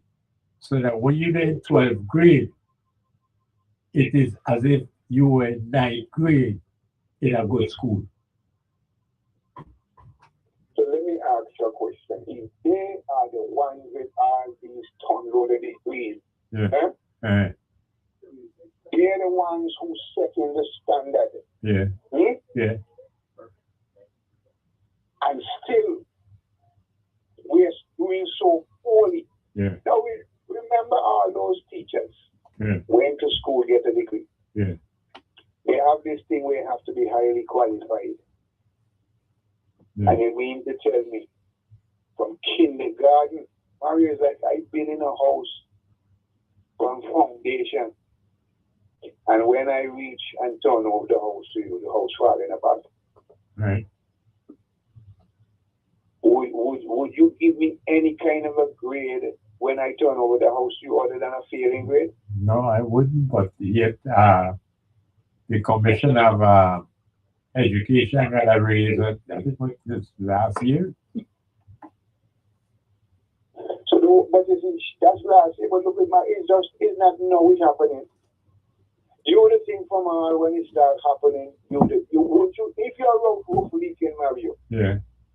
don't you try and find how to fix it? Of course. How you know when the roof fix? Is that when the water starts coming in? That's correct. How you know when education fixes? Now when the kids are not doing that? That's correct. But Well, look at it.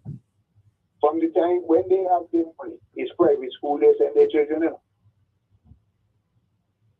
Private school. I hear it. What if I send in my child to private school, yeah. and they have a free school? Am I not saying something about the free school? You said a whole lot, not just something. I said a whole lot, man. And imagine you can get a bachelor milk for free, same quality, and you can pay $200 for it. For you to pay the $200 for it, is it money you want to give where you're trying to pad up somebody's business? But again,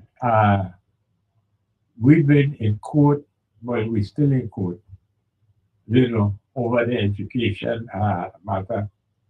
And all I can tell you is that, the government come up with some of the stupidest, reasons, why things are not better, why the students are, the proficiency rated, like I said, is 3 grades behind the standard. So that when you get to 12th grade, in other words, you graduate from 12th grade, it's as if you had just graduated from 9th grade, according to the proficiency standards. I've been talking about this for I don't know how many years. It don't bother them. I say, as long as our children could be chaotic amongst themselves, be violent amongst themselves, kill each other, it's not a problem. As long as you don't trouble white people, it's like our government don't care, how ineffective our education system is for our children. They don't care. Barry, let me ask you a question. If all the pot in your house good, would you put money aside to go buy pot? No. So if all the children doing well, I guess they look at it that the money might come to assist like they want it to. But if they can say we're doing bad, then we get money. And so, again, Mario tell you a story, I'm going to tell it to you again, and until you remember, until you keep on remember it. all right, tell me, and then I got to let you go. Tell me. I'm going to say to them, I'm going to say it again and again. They had a man in a room playing some pool. Yeah. He tell his friends and them he can go up by the barman. He down the barman on his counter. And the barman will not make no fuss.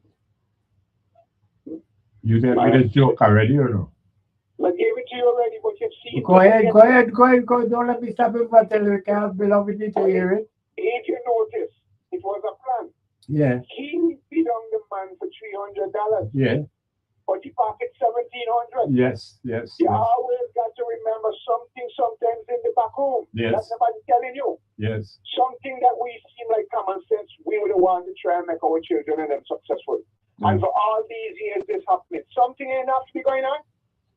You're absolutely correct, but again, I just don't have any explanation for why our government, especially our Department of Education, I don't have any explanation why they are so dulcich about the condition of education for our children. I can't explain it to you. I don't know. They don't care. I'm gonna leave you with this. The way how it's going, I think you better pack up on some food, because the food might be there, but you might not be able to go and get it, I hear you. All right then, have a wonderful day. Thank you, man. Thank you so very much already. Beloved, go straight, man. Lick your cream. Armstrong ice cream is just so good for your soul.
Beloved, and I would let us all be conscious that it is now minutes after 3 o'clock, and you don't know what has happened at 3:30. So, for each and every one of us, let us pay a little attention to the time. Good afternoon to you. Good afternoon, Brother Mario. How are you? I am trying to be well. Some tough issues we dealing with here, but I try my best with it.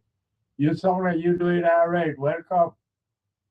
Yes, I don't want you to stress out yourself because you can't change nothing. Okay? Thank you. Thank you. So, I want just one question to begin with. Uh, What's the oldest civilization in the world? uh, Again, when you say the oldest that has been continuously in existence, or that you Yes, basically you're asking the first civilization, what was the first civilization? no, the oldest. Uh, well, right now it has to be China. Okay, you got that's correct in my estimation. Uh, Now, yeah. have you remember the story about the Trojan horse? Yes, I do. Yes, that's Greece and Troy. Okay, okay. So the story was that all the fighting was going on with all the big stuff, weapons of war and all of that. And here come this Trojan horse that infiltrated and won the war. Right? Yes. Now you see where I'm going with China. Uh-huh. In going on, why is nobody mentioning China? Well, Okay? Because China does not have to bomb anybody. They don't have to send any of their soldiers anywhere to win any war. They have so much cyber security and technology, right, in China that they don't have to even leave China to win a war if they wanted to. right. If you remember, I can't remember how long ago it was, but at one time there was a bunch of American soldiers stationed someplace, and all of a sudden they were all getting audio signal that made them fall down and pass out and all of that kind of stuff. Mm. Okay, now that didn't come from no big bomb or anything like that. China has that kind of technology, and they could take down a B-2 bomber with those kind of signals. Yeah. They don't have to send nobody out here to do anything. That's why everybody is hands off to China, because they know that if China get involved in this mess that's going on here, that there is going to be an end to everything right then and there. Mm. Okay? So all this nonsense that Trump has going on is just a distraction. Just a distraction. He can't stay there. He cannot win it. He can't go in there and tell them Iranian people who he wants to put in their country. Right. That's not happening. Right. It's a big joke. It's a big joke. Okay? I hear you. No, I'm agreeing with you. I am agreeing with you. My concern is it's kind of local because, well, you know, I stand in terms of, our situation here. We decided that all we need is to be a tourist destination and we good to go.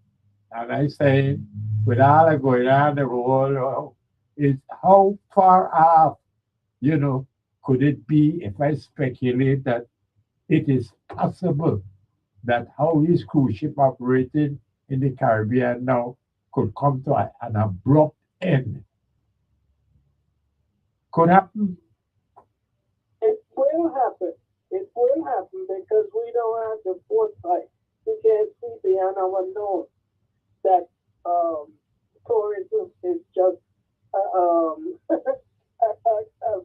like a fog. It's like a dream, Remember what happened with the what was it? When they had killed them white people. Fountain Valley. Yes, right. Yeah. When they shut down all that stuff that was going, it took how long for us to recover from that? Years and years Right? and years. Well, this is what I'm saying is that all it takes, is for something to happen to a cruise ship, here in the Caribbean waters, and well, we would be in more trouble than well, let me not say anymore, but that's the kind of things that I just be concerned about, that we are totally comfortable being dependent. 100% dependent on tourism. That's it. Tourism and Washington D.C. For the food stamps and the whatever else. But You remember what our parents used to tell us? Don't just have one egg in a basket. yeah, Well, that's what we've been doing. that's it. We only have one egg in the basket, That's it. and we don't understand that we have to have a backup plan. We Okay. So, we better learn Chinese. I'm going to start taking it online. I have I am laughing because I can't cry in the ear. At least we can't see you crying. You're Right? crying anyway, but we can't see you crying. Oh my God. Okay, but at least I'll make you laugh. You know, sir, and you make a whole lot of sense. That's the problem. You make a whole lot of sense. So I had to try to laugh it out, but you know, well, it is very practical of us to listen, pay attention, and to realize a little common sense could take us to tomorrow. Yep. We're going to leave it at that. I'm going to listen to the history question. We have it today, right? Of course. Okay. Be well. All right, All righty. take care. Bye. Good afternoon. Hello, Mario. How are you? Try to be well, man. Thank you for your call and for your patience with us, man. Welcome. Well, things that we see happening in the world. I telling you, and we've been all around here because we talk about the racetrack, the house track, that they look like we're going to have a racetrack again. We talk about the so-called baseball stadium in Frederickson, if we ever go have that at all. And I try my best to push say why we can't get a package for Armstrong ice cream so that we could have some inside out cultivation. But nobody paid no attention, and we talk about the fact that our education system is probably the worst in the entire Caribbean. Well, Mario, they really and truly hate our history for a small place. We just had that on the map, Mario. I know. That was very powerful throughout history. Mario. Yes. And we still are. Yes. And the consciousness, Mario, is did brown soda ever get anywhere after your father and them had it for profit? Again, the family did get together and well, I would like to call names here, but we decided, who would take it up, and well, let me just say they dropped the ball. I'm sorry, and not that I can't, but I won't call names on the public airwaves like that. But yes, that happened, and so that's all the more reason for my way of thinking to want to do something about Armstrong ice cream, because hey, all it needs, is for our government to work with Armstrong ice cream so that it could be packaged. That's all. Everybody loves Armstrong ice cream. It's sad. They would love to, but they won't, because they are not going to make the profit like Armstrong ice cream. That's what I'm trying to say, Mario. I hear They've you. shut down everything from Golden Cow, I hear you. one of the biggest things, to brown soda. I hear you. I To hear you. no, they don't care, Mario, for us having self-sufficient, like what you referenced in the park, Yeah. the baseball field, hash track, Yeah. and so forth. They don't want to ask man them to make it money. They want somebody from the outside Simon Castle making money, Right. and they ain't supposed to get a piece of that.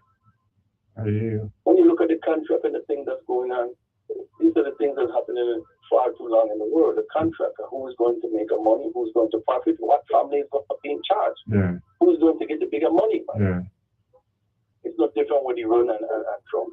Trump is trying to have ports all over the world, and he wants that passage right there, sir, Yeah. which is south of Iran. They want that passage. That passage is the most important passage, like the Panama Canal. Yeah. It's that important, man. I hear So you. all those countries shut down the passage. Say, hey, we ain't giving up what we got. We would rather shut this down before you just come in here and take it from all these different countries here. It ain't just about Iran, it's about that main passage. Right. And all those countries that surround that passage going through there with the oil mine. Yeah. The see? I hear And you. then who got the power, which is the nuclear power from North Korea, China, Russia, Israel, and then America. They don't want nobody else to own any of that type of thing that deals with nuclear weapons. Yeah. Because Israel is the powerhouse. And they own the money system in just about the world. When you watch it, people don't understand it. Yeah. There's an international monetary fund in Israel. There's an international monetary fund in New York. So Israel started the war. We just have to back them. And that's just the reality of it, based on how the system is set up through the Jews. The Jews own everything out there, radio, TV, everything you could possibly think of, they own it. And Hitler knew this. We have the intelligence of engineers, Mercedes, BMW, Volkswagen, everything. There's no way Germany is broke. That's what he was saying. And by means, he went after the Europeans and those that was creating the problem, these Jews. Okay? We have to understand our history so we could see what's going on in the present and what is taking part in the future. So it's about destroying those contractors or the deals that are being made for money based on the oil that is being distributed around the world. But Trump wants a piece of that contract because his family has never got a piece and he wants a piece daily to secure his family. It's about self. That's what's the reality about this thing, Mario. I'm putting his name on all these reports around the world.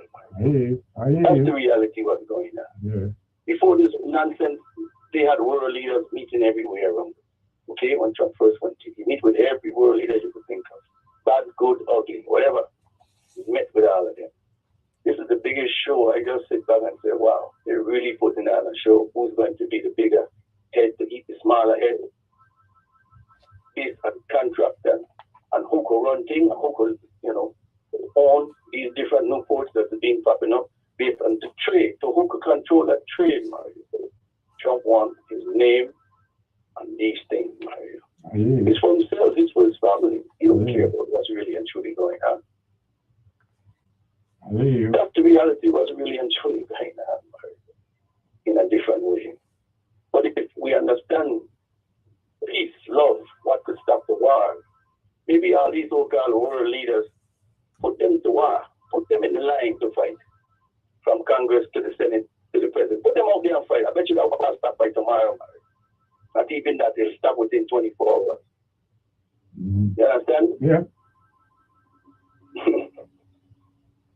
But some don't look at it that way. You have to really understand, overstand what's really and truly going.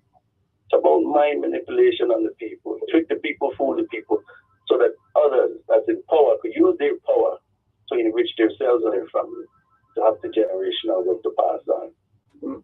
And it's a shame, Mario, that these evil people, they call themselves evil. But I understand why Hitler went after them. Okay? He didn't go after the Africans.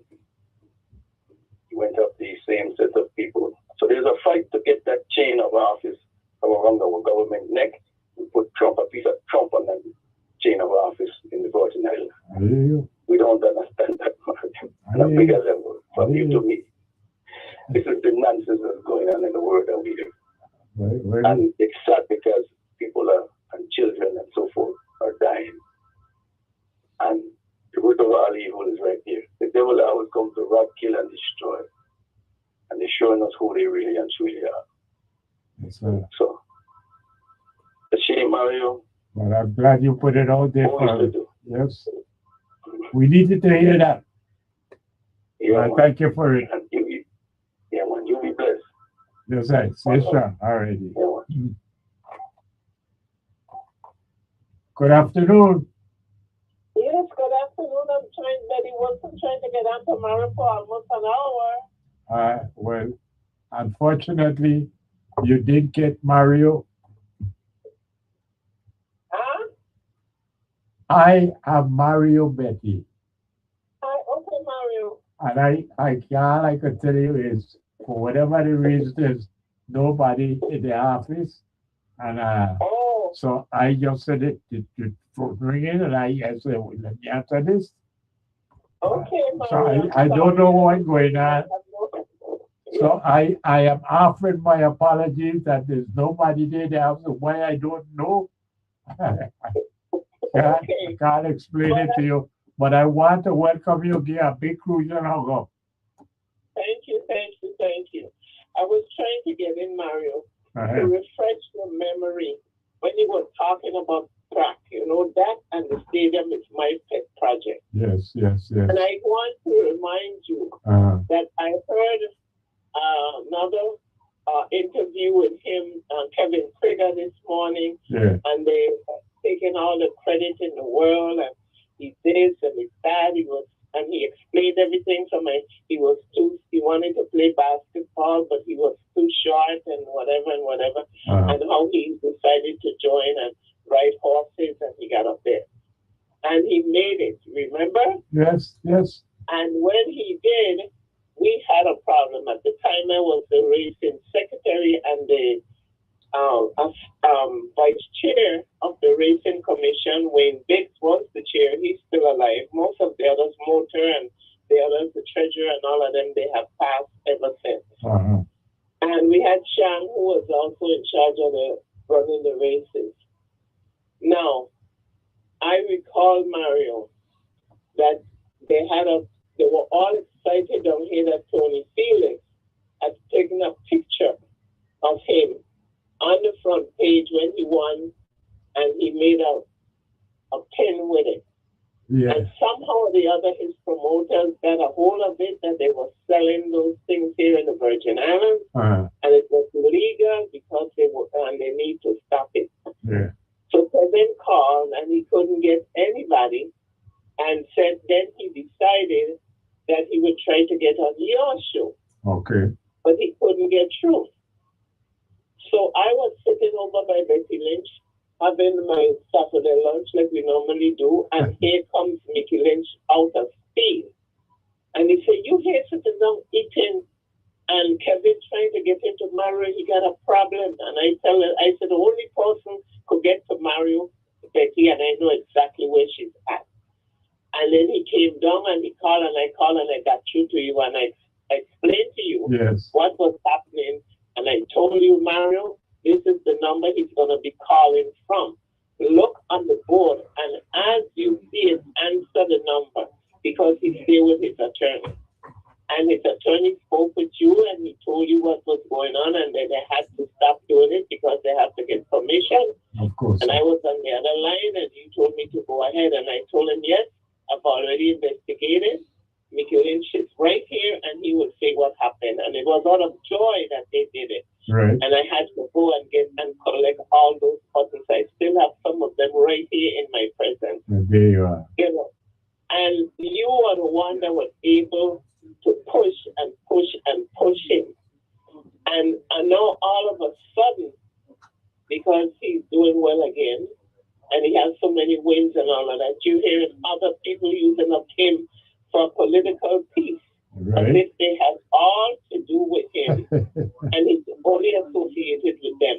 Right. Now, these same people that are promoting him, they are delegates and senators and whatever, and you see the way they have the racetrack.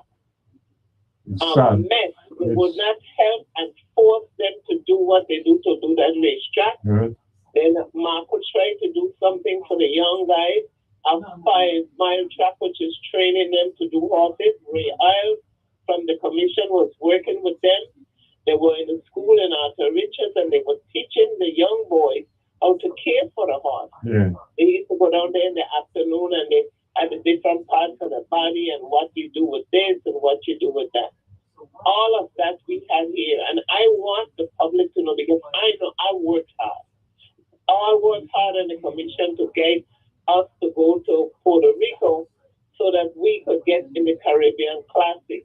Because Doc tried it, Doc James, but what happened is when we took Winflow, John Brady's horse, and my brother Sonny Cowan then took him down, we did not have St. Thomas, did not come, they never participate in going to Arizona to learn the rules and regulations so we could get certified.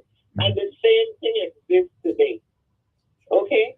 Right. And now, if they don't get certified and do what they're supposed to do, we'll never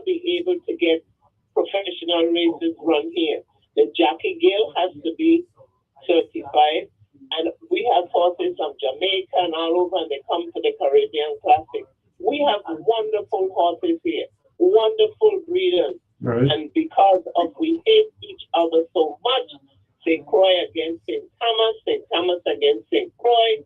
We are left here and everyone else is coming in and taking advantage. And I wanted to put that on a record because some people seem to think that only when they're in position and when they want the position, Mario. But when they get there, they don't do anything to help the less fortunate. But when the less fortunate rise to the top, they all want to take glory and take front seat. Right. And that's all I have to say today because I have a lot more to say to them about sports. The same thing with basketball and all the sports that they have. We have a lot of talented young guys, young ladies here. And from 9th grade, the competition is supposed to be so thick like it used to be when I was going to Plano Marco and we had Charlotte Amali and all of that. Right. I said they need to bring that back. Every child can go to college, they don't have the money, but each child, God has given them a talent. It's up to us to pull it out and find out what they need. Right. The counselors to stop sitting there behind the desk and talk with these children and nurture them. Girls first, boys first, everything has gone, Mario. And you know we looked out for each other and you know that we took care of one another children. Yeah. And it needs to come back and only we can do it and send them all flying. Okay, Mario, you have a good afternoon and get home safely. I am so thankful that you insisted on getting on because I didn't know what was going on. But Betty, we needed to hear your voice. We needed to hear the facts that you reminded many of the old listeners. They're trying to play forget, but they know very well. And so I send you again a big crucial hug up to you. Thank you so much. Take care of yourself, Betty. I will, and you do likewise. All righty. All right. All right. Bye-bye. Yes, beloved, and we just about at that time here now, where like we says in Spanish, they say it's 3.5. In Danish, they say it's 3.5. But in our crucian, we just say it's 3:30. And so, beloved, it's poetry with us.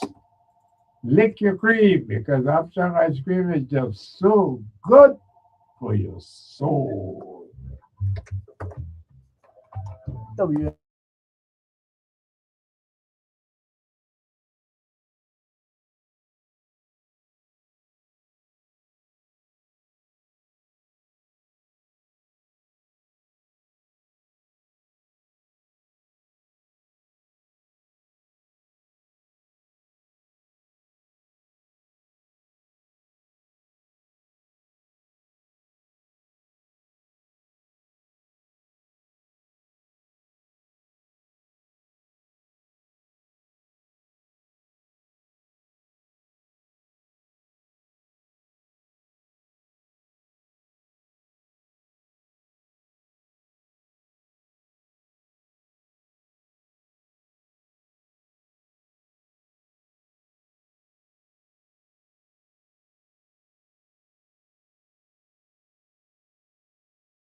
We're back, beloved. And yes, indeed, it is that time. This beautiful life is set the stage. And so we hope you are ready because we are for sure ready. And beloved, here is our crucial history question for today. Beloved, it was in the year 1735 when the Danish West India and Guinea Company purchased the island of St. Croix from the French West Indies.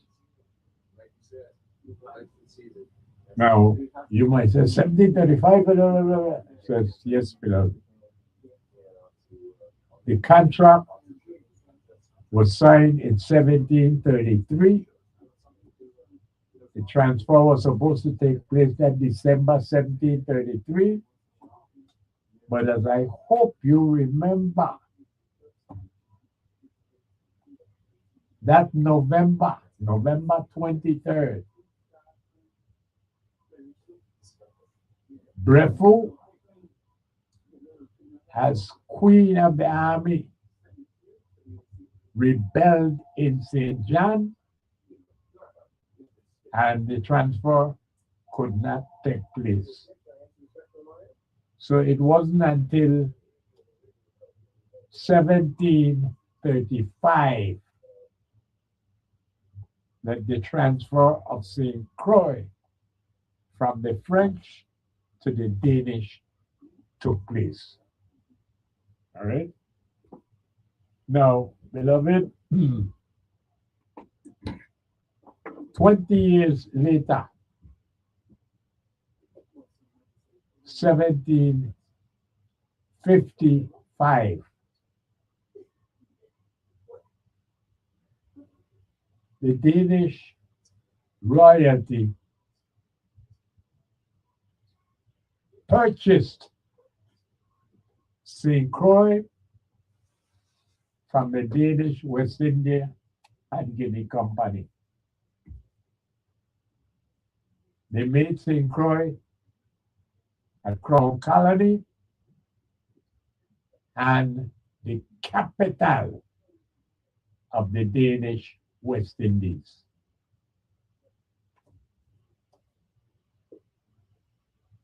In 1871, that's 116 years later. Follow me good. 116 years later, they took the capital from St. Croix, moved it to St. Thomas. St. Thomas, Charlotte Amalie in particular, became the capital of the Danish West Indies. My question for you is to tell us the year when the political power was taken away from St. Croix. The capital moved in 1871. Beloved, when did St. Croix lose its political power to St. Thomas? give me the year.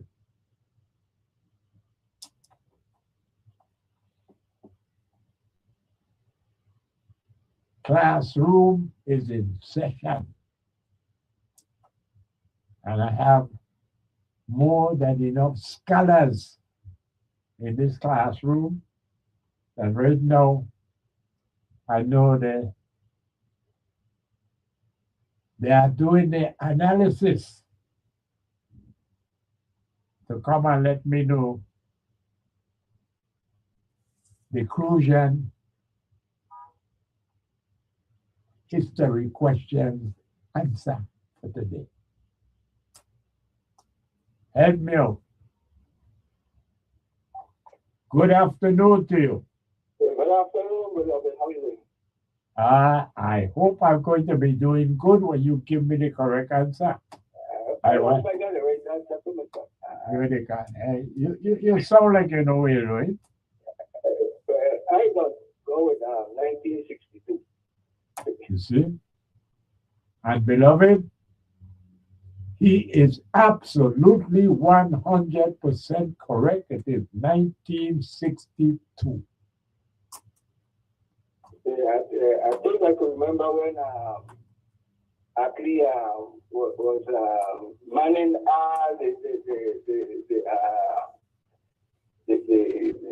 what the car used to quite a lot of work. Were manning them and Precinct. yes, and then told them okay. Don't vote for Maduro and I. Yeah. Vote for Doug James and Patrick Williams. Right. Yeah. Okay, I got that. All right. Okay. Yeah. And beloved, that gave the political power to St. Thomas for the first time in its history. I want you to make sure that you understand, because, beloved, the Democratic Party took over and it had the opportunity because, well, let me put it to you this way. As a result of Doug James and Patrick Williams running as Unity Party, Democrats, they call themselves Unicrats. Unicrats against the Donkeycrats. Well, by their winning, they was able to take the power 6-5. Now, I taken my time so that many of my beloved audience could finally understand that this is a time when, as a result of the 1954 revised Organic Act, we had a legislature for the first time, and it was 11 members, not 50, 11. Now, how did the 6-5 come?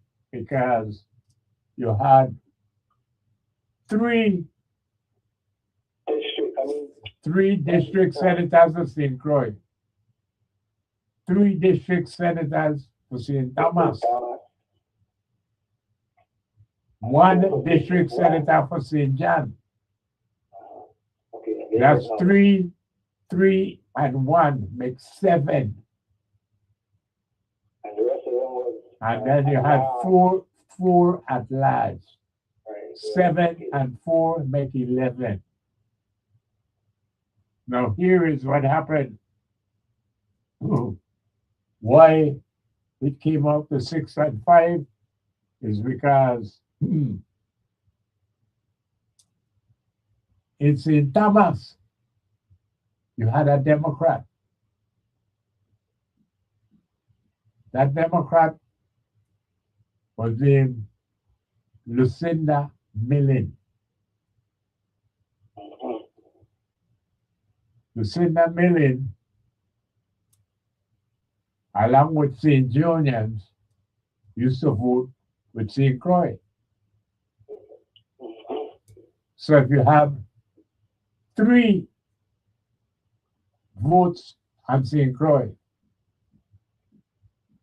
1 in St. John, make 4. 1 in St. Thomas, Lucinda Millen, make 5. All right? So we have the majority. All right? No, we had the minority. Yep. 3 St. Croix, 1 St. Thomas, 1 St. John. That's 5. St. Thomas now, the Unicrats, they had the 4 at-large votes Right. and 2 at St. Thomas, 2 district senators. That makes 6. 6 to 5. Gotcha. That 6 to 5 give St. Thomas the political power, and they used it to take over the Democratic Party. And from then to now, St. Thomas has remained the political power Oh, of the Virgin Islands of the United States.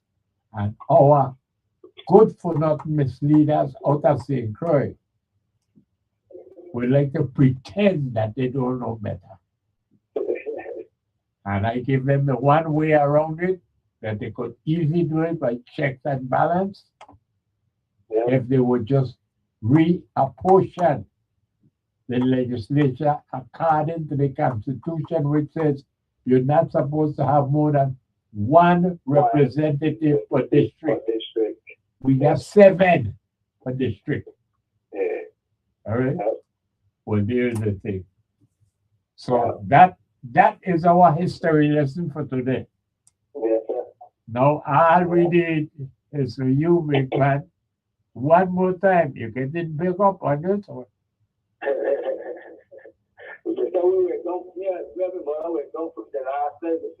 Wait. Sure. Well, let's do the thing. Tell the beloved audience your full name. Hello? What a thing, yeah. What a thing. Beloved, we lost him. But, well, we know it is Gerald Hall who won last week, and he's win again this week. And well, all I was going to ask him is if he gonna get some rum raisin for his mother once again, but we will see. But beloved, it is for us to understand how our government operates and how it operates in a manner that makes it so easy for the senators and so difficult for us, the voters. And beloved, I don't know what to tell you other than that. This is a big election year, and it's one more opportunity for us to make a change. And I don't know that we will. Just like the last caller we had before the break, talking about the fact that we allowed for St. Thomas to basically, when really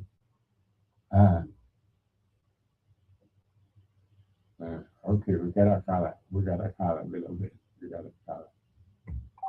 Good afternoon. Yeah, the phone just went home. Oh, that's what I thought. Well, I was just saying what they call. I put over there for you, but you have to do it. Let's stick with how beautiful Aisha said. You got to say your full name. Yeah, John. And then we got with the reason for mommy again or how we do it this week. Yeah, I think we get with it. Avocado, then no gain again. All right, my son. All right. So, beloved, we have completed our history question for today, and we were just going to the fact that hey, it was our history lesson for the day, because a lot of us don't realize that we are allowing our representatives, our senators, we are allowing them to take advantage of us. I will say for you to say use and misuse and abuse. There you go. There you go. You know. Yeah. And so we don't have the benefit of it. And that's why I just called back and said the caller just before we take the break. Actually, it was Betty Wilson. She called her name or so I could use it. She was talking about it. But you see, if we had reapportionment,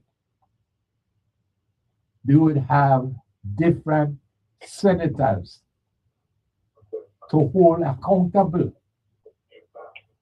Yes, accountability. You know, like if we had it, Brito, I said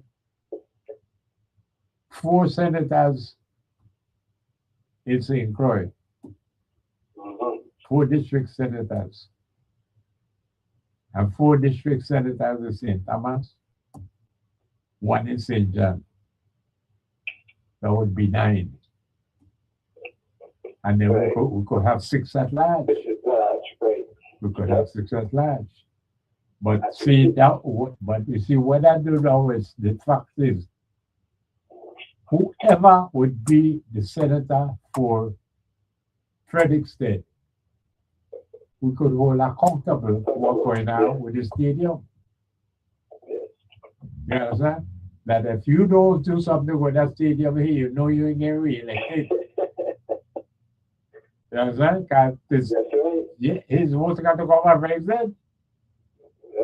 You know? And the same way, whoever got the district that the racetrack fall into, somewhere in Mid-Island there, wherever it is, same way. You know, if you don't fix that thing with the racetrack, you know where you get reelected. That's right. You know? But they realize these things, and so they keep it. I tell you that, beloved, there is no way on planet Earth where you could find a system where you have 7 district senators representing one and the same district. It just don't happen.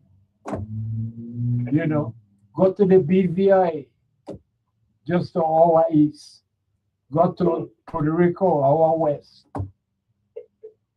Look all through the Caribbean if you want. Everybody is held accountable. And senators have a district. That's why you call it district senators, because they got a district that they're accountable to. We call them district senators here, and there's 7 of them. How you go hold 7 of them to accountable for one district? How you do that?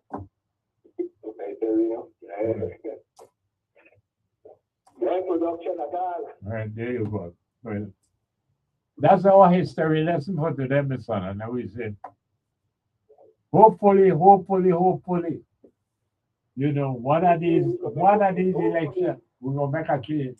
Yeah, hopefully. Let's keep hope alive. Stay strong, my son. Yes, sir. Alrighty. Beloved, it is truly sad what we allow to happen to ourselves. And well, I don't know how to do it other than the way I do, my son. And here we go. This is the resolution that Senator Kenny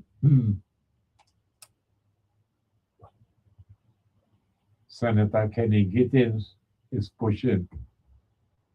This is the resolution. It says, this bill honors and commends the Armstrong family for their outstanding service, entrepreneurial spirit, and exceptional contributions to the economic growth and development of the Virgin Islands through the continued operation of Armstrong Ice Cream. And I said, it is a great thing to pass a resolution for them, but it would be an even greater still thing if we could help them to get their ice cream packaged. Good afternoon. Good afternoon, Mario. Here's my welcome back. Well, we don't have no checks and balance there in Washington, Mario. That's why we're running a large deficit of $30-something trillion. What do you call it? Yes, because they are very well aware of it, and the parties are doing this themselves. But I think they're going to get a big wake up in November, because they try to gerrymandering to change up how the districts work. But I think the people going to make a difference come November, and a lot of Republicans are going to lose their position. Well, they won't stop. That's the reality. The fight for freedom is every day. That's right. But you have to have that lack of understanding. That's right. Why we have to push for freedom, push for rights, push for human rights, Right. push for humanity. That's the importance of it. Yeah. And I know you touched base on it on the other actually. And that's why that let me say it again that yes, I'll be back tomorrow. I've got to sit in for my one and only sister again tomorrow, and we're going to talk about some humanities and how we are abandoning our own humanities to copy those of our conquerors, enslavers, and colonizers. Mario, with the warmongers, what works in slavery, it still works today in a modern time. That's right. All these weapons of mass destruction and all the military equipment and all the, even to the soldiers, they're all well insured, Mario. So there's the profits are being made also based on the insurance industry side. When we go to war, there's a lot of money making in the world. For For sure. someone. So that's based on Wall Street. Right.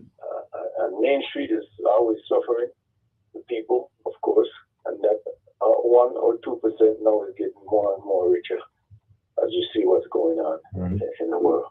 Right. And we could know, I know we was going to war with that deficit. I spoke about it many times on your show, Mark. Right. A country that's running a large deficit must go to war. Yeah. By any means necessary, no matter what. But there's no backing out of that. And then we get this new president changed the Department of Defense to the Department of War. So that told you immediately right there, here we go. Then in some way, well, I already saw what was going on. I mean, Israel was already in a fight. So we have no choice to back Israel. Because a lot of the time, people don't understand the importance of Israel is who runs owns America. They don't understand it, don't see it that way. Why in a small country like that, why do we have to bow Israel? Because of the money system. He who has the money rules, have power, and so forth. You know. I hear you. It's that power. I know I'm stressing it that way, but the checks and balance, it's not to exist. You need checks and balance. These group of individuals that sit down in board meetings and they plan for the people in the world. You know, what we did yesterday is the same thing we're doing today, Mario. Yeah. We're trying to rule the world. Yeah. That's the reality of it. Who could run and rule the world? These are the same number one agenda to follow profits and take advantage of the mass of the people in the world. You know? I hear you. So earlier I was just trying to stop the war and stop these things. If we could get these leaders, put them on the front line and let us see how fast they let them stop. You know? I hear you. Because they are the one in charge of making these big decisions. And again, the people at the bottom continue to suffer. And we shouldn't be having this thing. We have to learn from our mistakes, our history, as if the world is not educated. We should have peace amongst the world because of this behavior that is being administered to the community around the world. You know, children's, you know, elderly that can't even fight, can't move, etc. We should have peace in the world, Mario, so that life could really and truly enjoy the time here. Because today we're here, tomorrow we can't. So how do we get that peace? We have to understand, overstand the consciousness and the things that is going on in the world that we live in. Each one, we all live in the world, but you have to have that mindset to teach, to have what's called lifelong learning. Be willing to learn something new. And that's the reality about it. And fighting for humanity, you know, and true liberty. And, you know, the things of the Bill of Rights, you know, or universal principle of laws, God's laws, that life must be life, and we have to be fruitful and multiply, man and woman. That's right. Based on our DNA. A man will never experience what a woman experiences, and vice versa. A woman will never be able to experience what a man experiences. And that's the reality. And we're all different people, Mario. Tall, big, short, small. And that is the consciousness of it. And no one is the same. No one is designed to make the perfect. Even twins are not the same. Even triplets are not the same. God created us differently in his eyes. And it's so amazing when you really and truly value life, to know that we have to come out and get away from war, to have peace, love, and prosperity, and humanity's love, caring, sharing, lack of understanding in the world that we live in. And we just want to be God's people, loving, caring, sharing. And I will leave on this marriage. There's no other love than 1 Corinthians 13, God's love. I've never find love until I know the real true meaning of love in the words. And as we speak things to extent, it appears consciously, you know. Well said. Love from me to Lou, Mario. Even that note, we want peace and love in the world that we live in. No more war because of these warmongers, because of profit, gains, ups and downs. So I'll leave on that note, Mario. Well said. Well said. Wonderful. That's all right. Yes, beloved, we had a top of the hour for what would be a final break for this Tuesday afternoon. And while I am here reminding myself and reminding you that, yes, we will be here tomorrow. You know, doing our best to sit in for our one and only sister. So, lick your cream, beloved, because Amtrak ice cream is just so good for your soul.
We're back, beloved. And as we all know, it is the last lap. So, you want to get your last lick? This is the time for it. Because I am certainly going to take advantage and return to where I started out. Beloved, started out talking about inside out cultivation and the fact that we are,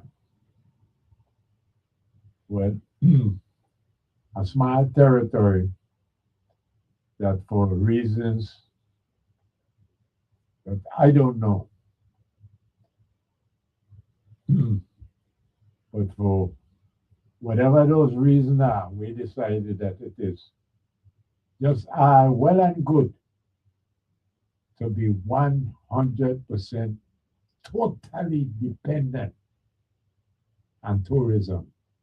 And we don't have to worry about sustaining ourselves in any which kind of way because, well, between tourism and our colonizers in Washington, D.C., we are good to go. What I think. Let's hear from you. Good afternoon. Hey, yeah, come back. I hear you Yeah. that tomorrow, right? Yes. I'm coming out from it. Sister tomorrow again, yeah. Okay. So we got to talk about our humanity. Yes. Yeah.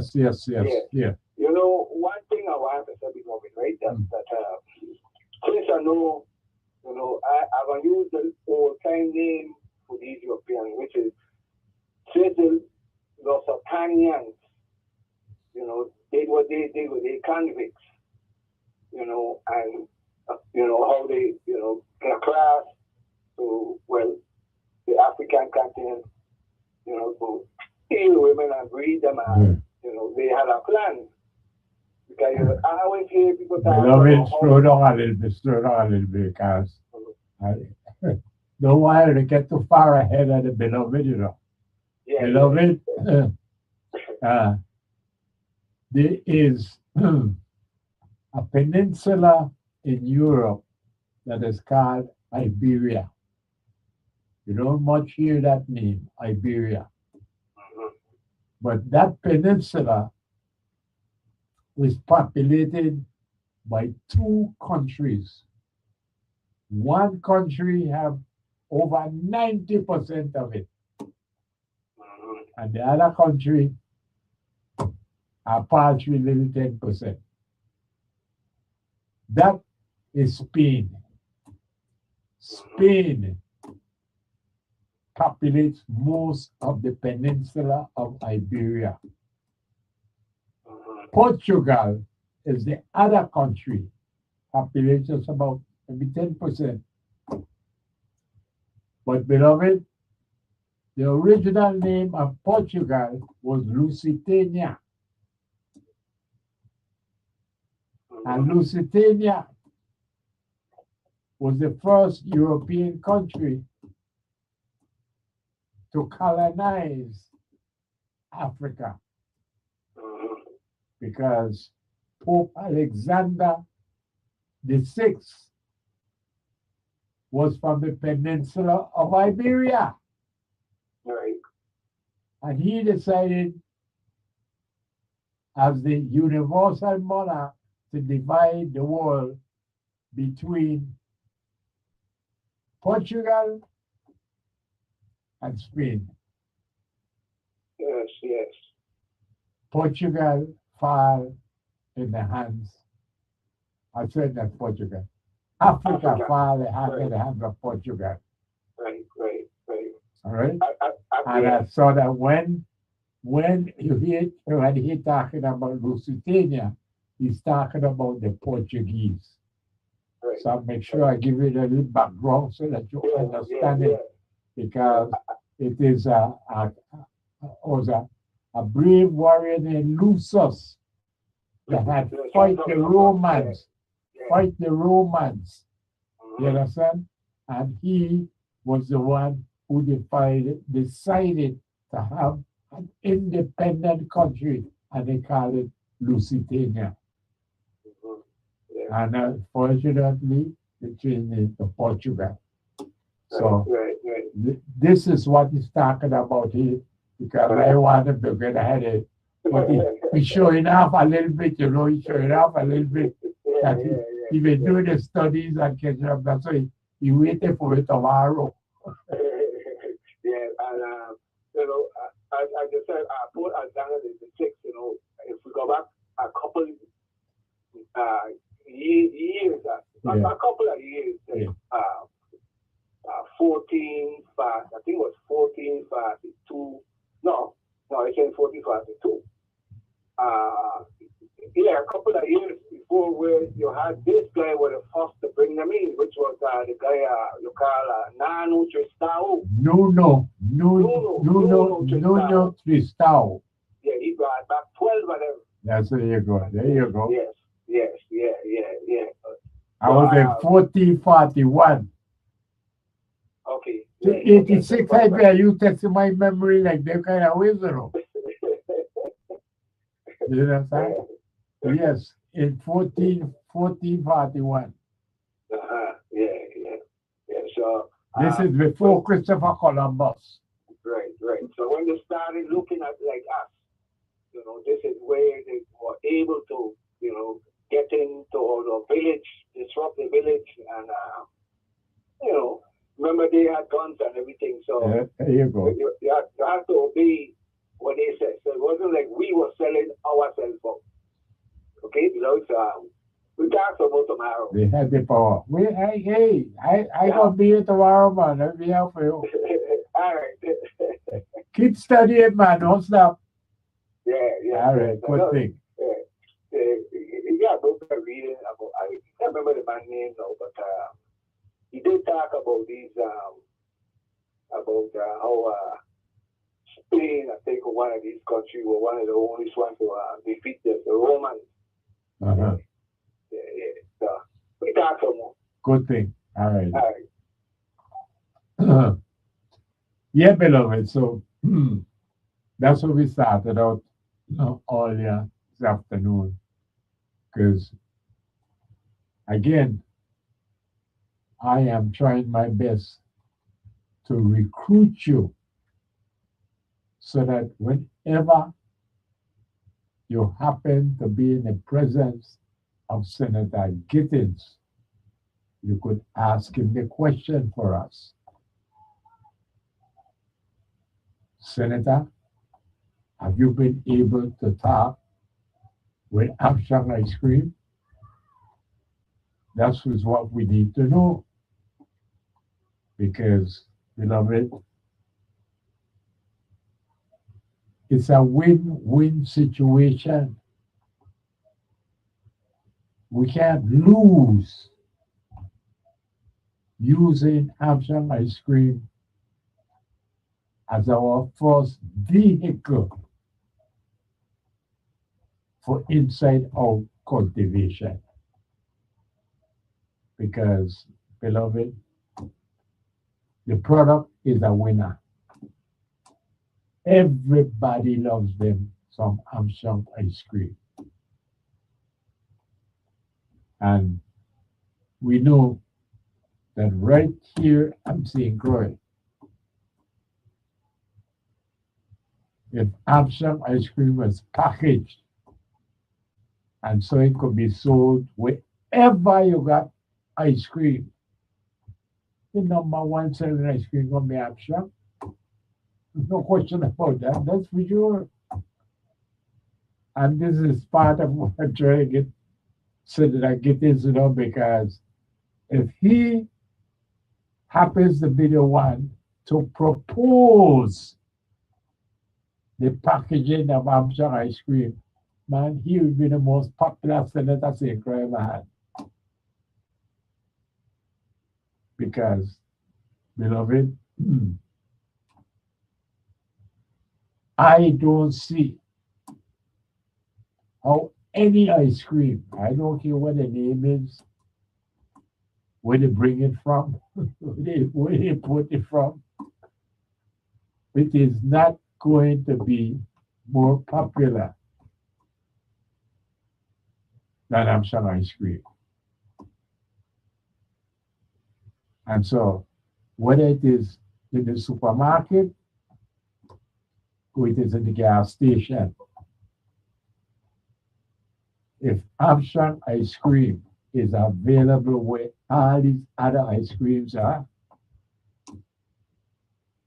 no question. And I think you agree with me. Matter of fact, I know you agree with me because we all know that Armstrong ice cream would easily outsell all these other brands. All that has to happen is for Armstrong ice cream to be available. And it is only available at its shop right there, Queen Mary Highway, just east of the Campo Rico Shanty. This is the only place you could get your Armstrong ice cream. But I shouldn't say that because they got a van and sometime when it used to be a horse race even. And a horse race, Armstrong ice cream van would be there and you could get your Armstrong ice cream at the horse race. No, we ain't got a horse race. But yes, that is the only way you could get Armstrong ice cream other than from the shop itself, wherever the van happened to be located at any given time. But the fact of the matter is that, beloved, it is a winner. And Senator Gittins himself, in conversation with me, agreed that yes, that is a good thing. Well, I am now saying that we need to make it happen. We need to have it packaged. And beloved, this is not a monumental issue that we have to overcome. How big a challenge, how big an issue could be to get Armstrong ice cream packaged. Because that's the issue. And to date, I am yet to hear any opposition to that. Everybody I pose it to, yeah man, what? Armstrong ice cream, yeah man. You ain't bought that, Mara. All you need to do is get that package. If Armstrong ice cream was available wherever you had ice cream, ain't no question about it. No question at all. Ain't no doubt. Everybody know that if they could get the Armstrong ice cream just as easily as they could get all the other ice cream, whether it is at a gas station and they stop at night to get some gas, and they say, hey, please have some ice cream. Beloved, If that gas station had some ice cream, you could bet your life that's the ice cream that will be chosen. And that is all that we say is that, beloved, inside out cultivation is a thing. It's a real thing. Every territory needs to have inside out cultivation.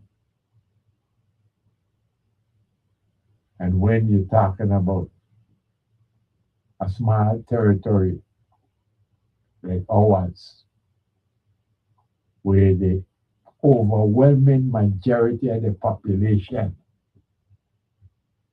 are descendants of enslaved Africans, beloved, it's way past time that we have a dependence on somebody or something else. I mean, this is the year 2026. And we continue to allow our colonizers in Washington, D.C. to have us totally, I mean, completely dependent. And we should do something, because it is like we have accepted our inferiority. And we said, like, hey, well, the son, as long as I could still get the food stamp, SNAP, as long as I got somebody to pay for my cable TV, beloved, I good to go. I don't care whether we have inside out cultivation or not. I'm comfortable. I got my cable TV. At the beginning of the month, my card would be fully stocked with the Supplemental Nutrition Assistance Program, better known to us all as food stamp. And that's how we live in. And I said, beloved, is this the best we could do? Because look at what it has produced for us. According to the United Nations, per capita, we have the highest murder rate in the Caribbean. Are we comfortable with that? Because it ain't an issue. It ain't like the governor of the Virgin Islands or the delegate of Congress or the senators. You don't hear them talking about how much violence there is in our society. How per capita we have the highest murder rate. You don't hear them talk about that. Matter of fact, you don't even hear our government, from governor and down, you don't ever hear them talk about the fact that our education system is, well, beloved, outside of Haiti, because of all the problems they got there. Outside of Haiti, I would like you to show me which territory in the Caribbean has a worse education system than we have here in the Virgin Islands. Because, as you just be pointed out all the time,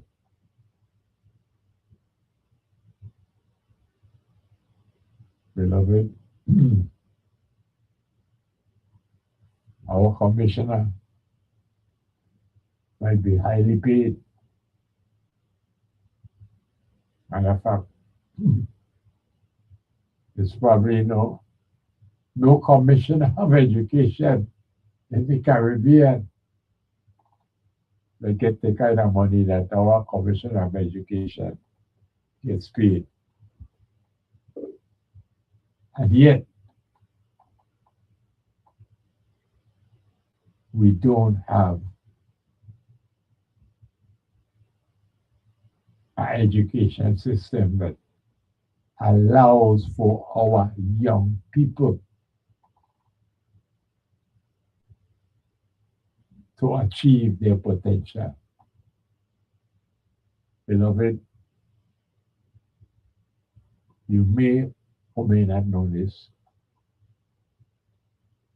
but the average graduate from our high schools right here in the Virgin Islands, we just stick with St. Croix.